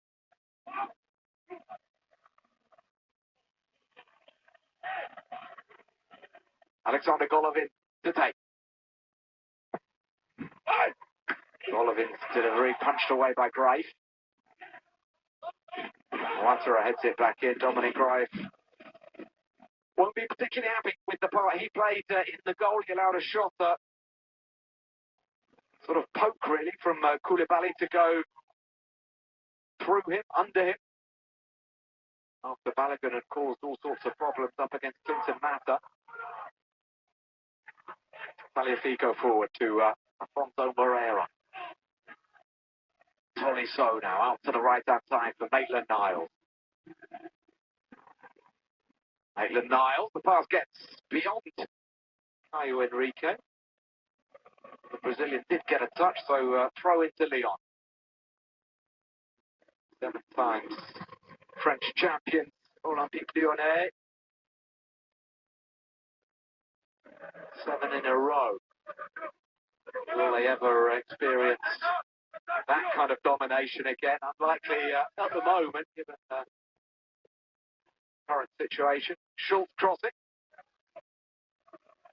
But you never know. Football can be cyclical. Lyon remain a big football team and club in France. Koulibaly forward towards Biarritz. It's tied up by Morton.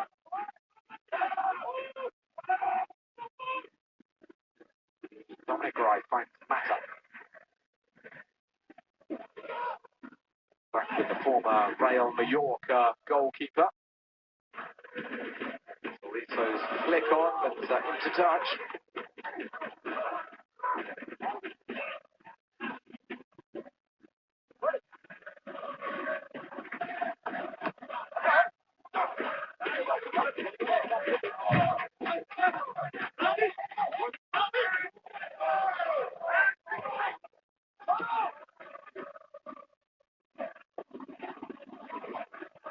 Tagliafico coming forward now.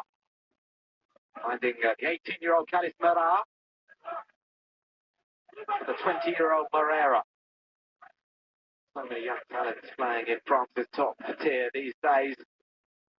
Lyon and Monaco among the best clubs at launching young talents. There's a young Englishman, Tyler Morton, turning. Finding Tolisso. Schultz. Tries to tuck one up the wing for Maitland-Niles. Nicely worked to Pavel Schultz. Schultz accelerating, crossing, too close. The goalkeeper Kern.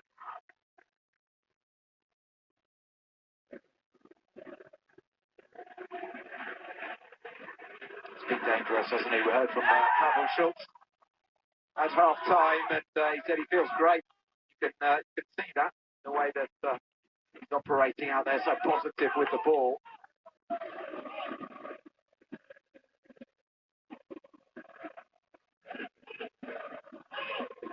Here he is. Schultz back to Maitland-Niles, now Mata.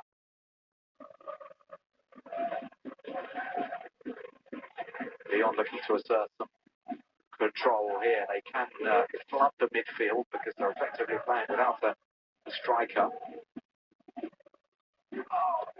Herrera. Chidokera. Happy with that. He wins the throw. Well, it was a physical first half, wasn't it? And it's continued in a similar vein since the restart. Watara finds Biarritz. Mika Biarritz. The man who came through Arsenal's youth academy and played for Arsenal's youth team along with Folarin Balogun. Funny how things work out. The two players have been on very different journeys, but reunited here in Monaco.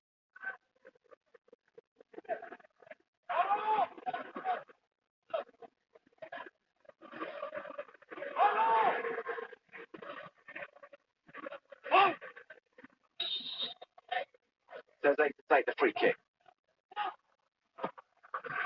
Good delivery from Teze.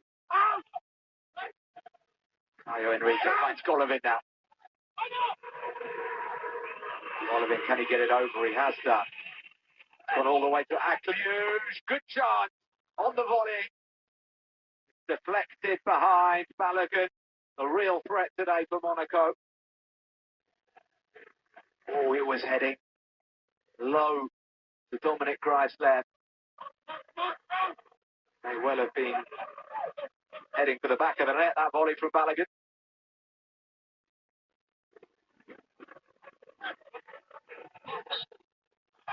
Caio Henrique's corner. Struck well and headed home, but the whistle's blown. Jerome Brizard, the referee, has spotted an infringement. The goal does not count. It was beautifully crossed by Caio Henrique. Kera got a good contact on his header. Monaco were wheeling away in celebration. Where's the foul then? It's Tolisso who goes down. I'm not sure there's much from Jordan Teze. Is there enough to warrant a free kick here? Tolisso with a little push.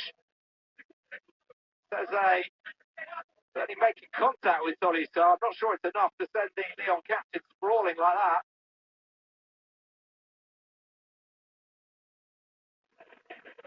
Jerome Brizard coming across, but to issue a yellow card of Sebastian Pocagnoli. He's coming across to look at the pictures. No, he's issuing 2 yellow cards, I think, to the Monaco staff. Teze saying, listen, I didn't make a foul, and he is being asked to come and have a look at this, Jerome Brizard. And that could spell bad news for Lyon.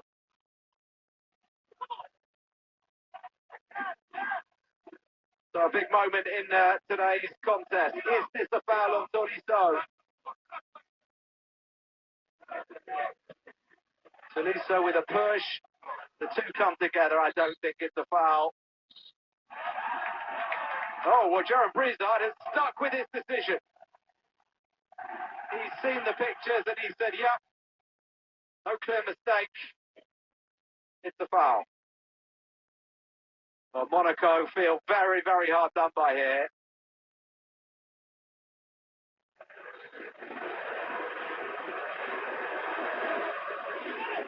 He didn't take long over that, Jerome Brizard. He saw the replay. It confirmed what he had seen in real time. He didn't feel any need to change his decision.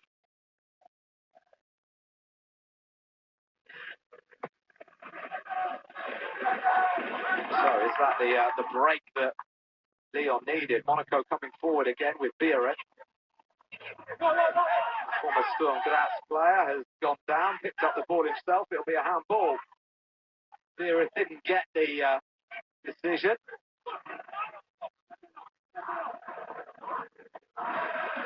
Even if he feels hard done by, he knows he's got to play to the whistle.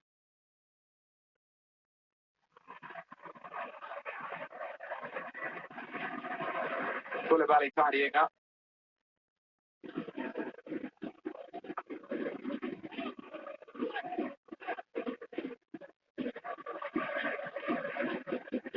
Salisu to Philippe Coeur. Confirmation of Pocagnoli's booking. The manager who won the league title last season in Belgium with Union Saint-Gilloise. Disappointed a lot of these supporters by agreeing to leave when he got the offer from Monaco early October. In the middle of a Champions League campaign as well for Union Saint-Gilloise. Chance maybe for Lyon. Herrera was shaping to shoot, but he was blocked off. Tagliafico, Morton, Herrera, hounded by 2 Monaco defenders. He has won the corner, though. Only Lyon's second corner of the afternoon, and they scored from their first.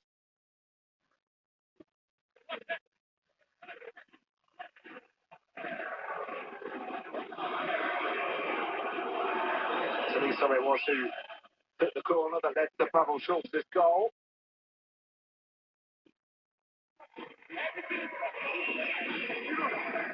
Monaco subs being put through their paces as Tolisso prepares to take. Tolisso's delivery goes a long way. Monaco struggling to get it clear as Tagliafico turns it over the bar. Slightly awkward that from Watere. He knew that his arm was near the ball, stuck his chest out just far enough.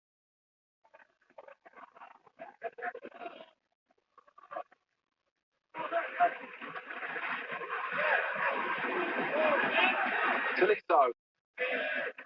Good ball forward. Pavel Schultz goes for goal! Straight to the back of the net!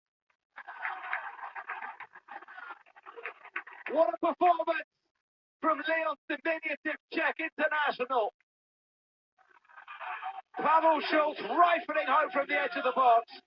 And just moments after Monaco had a goal disallowed, Leon retake the lead.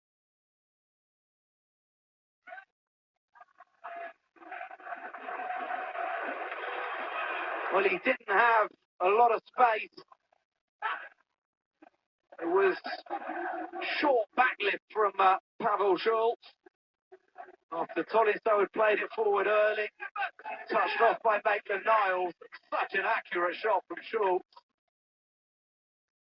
Kern couldn't get down quickly enough. Monaco 1, Lyon 2 now. Pavel Schultz with his 8th league goal this season.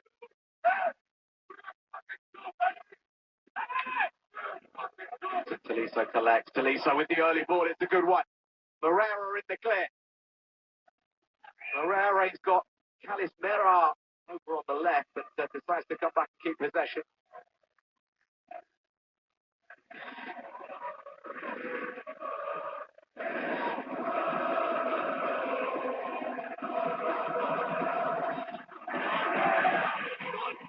Mera back to Tagliafico. Tolisso to Kleiber.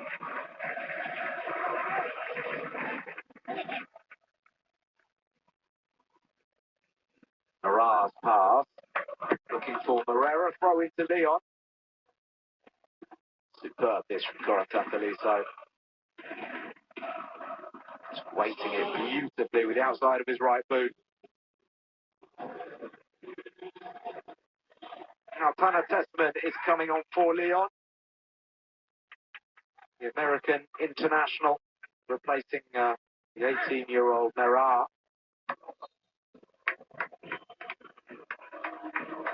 He's played well, Kalis Mera, full of running, neat touches. Tanner Testament will add a bit more physical presence to the midfield.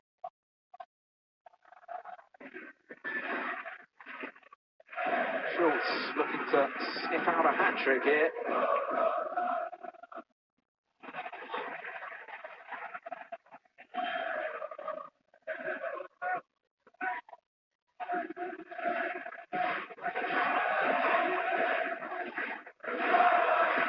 Tolisso.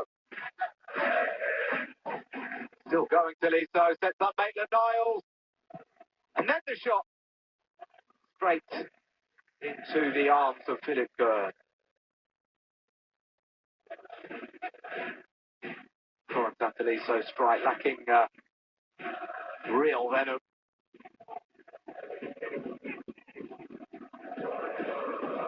Here's Balogun battling with Mata. Shrugging off Mata, getting the free kick as well.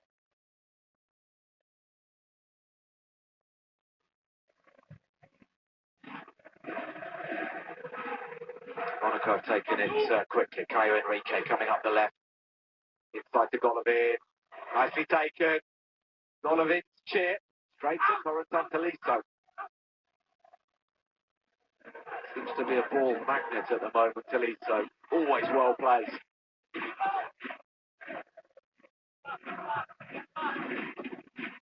Koulibaly's pass is loose. Schultz collects. Schultz touches it through, but I think Moreira was on his heels when the ball was played. Good recovery from Koulibaly.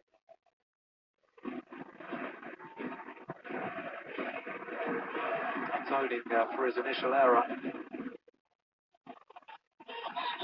Meanwhile, Mohamed Salisu has stayed down here.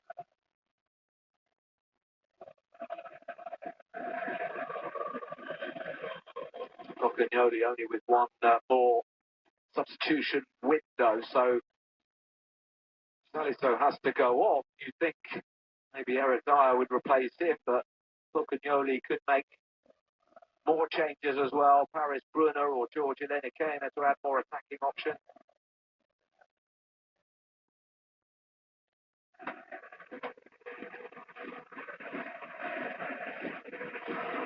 Quarter of the game remaining. Monaco in danger of making it 6 defeats in 7.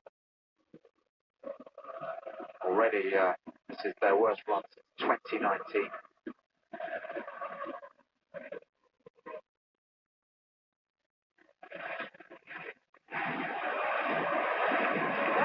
They've done well in recent times against Lyon, but they're up against it here. Paulo Fonseca knows his side are 22 minutes away from a superb victory. Win that would see them breathing down the necks of Monaco, sorry, of Marseille and Lille in third and fourth. Salas who's going to try to come back on and carry on.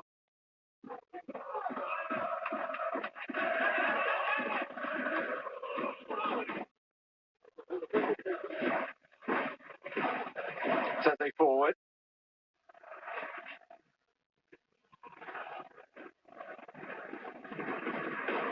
Tolisso, for Testament. Oh, that's a strong tackle from Koulibaly, a fair one. Tolisso, to be fair, is straight up on his feet. Beaten by Watchera there. Oh, and then a horrible clash. A red card shown. Tagliafico caught in the face there by Mamadou Koulibaly.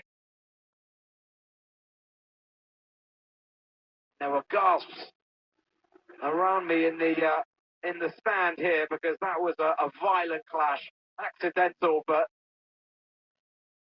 the red card has been shown. I believe it's been shown to Mamadou Koulibaly. Monaco down to 10 men here. Koulibaly's looking at the ball, but that's horrible. That is horrible. You cannot go in with your foot raised like that unless you know exactly what's going on around you. The red card is completely merited. The hero of the first half for Monaco, Mamadou Koulibaly, who equalised in first half added time, has been sent off here. Another red card for Monaco, and crucially, Tagliafico looks okay because that could have been really, really serious.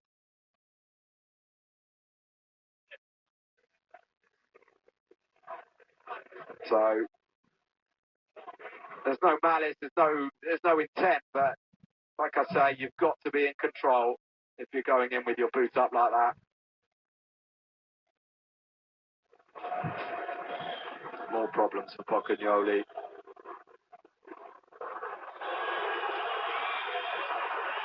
Oh, Tagliafico's going to have a big bruise, you would imagine, just high up on the torso. Luckily, I think the boot missed his face. These no boots, I think. Or was it a Monaco? I'm not sure. A lot of yellow cards have been shown by Jérôme Brizard.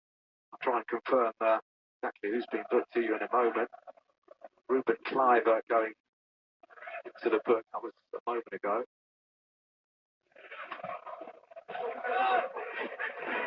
Tolisso, yes, confirmation then. Lyon will want to, of course, keep 11 players on the pitch, maintain this significant advantage they now have over Monaco. Goal up and a man up.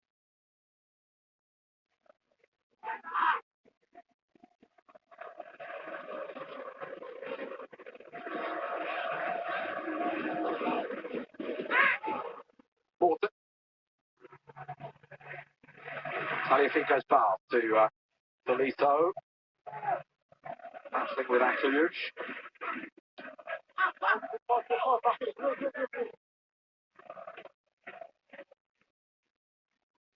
Dennis Zakaria currently out suspended. Paul Pogba injured. Lamine Camara. Morocco playing with Senegal at the AFCON. Now Koulibaly facing a suspension. The midfield problems continue for Monaco. Avenel. Tessman. Maitland-Niles, who's enjoyed getting forward today. This is Schultz. Schultz. Was he clear? No, says the referee. Caio Henrique.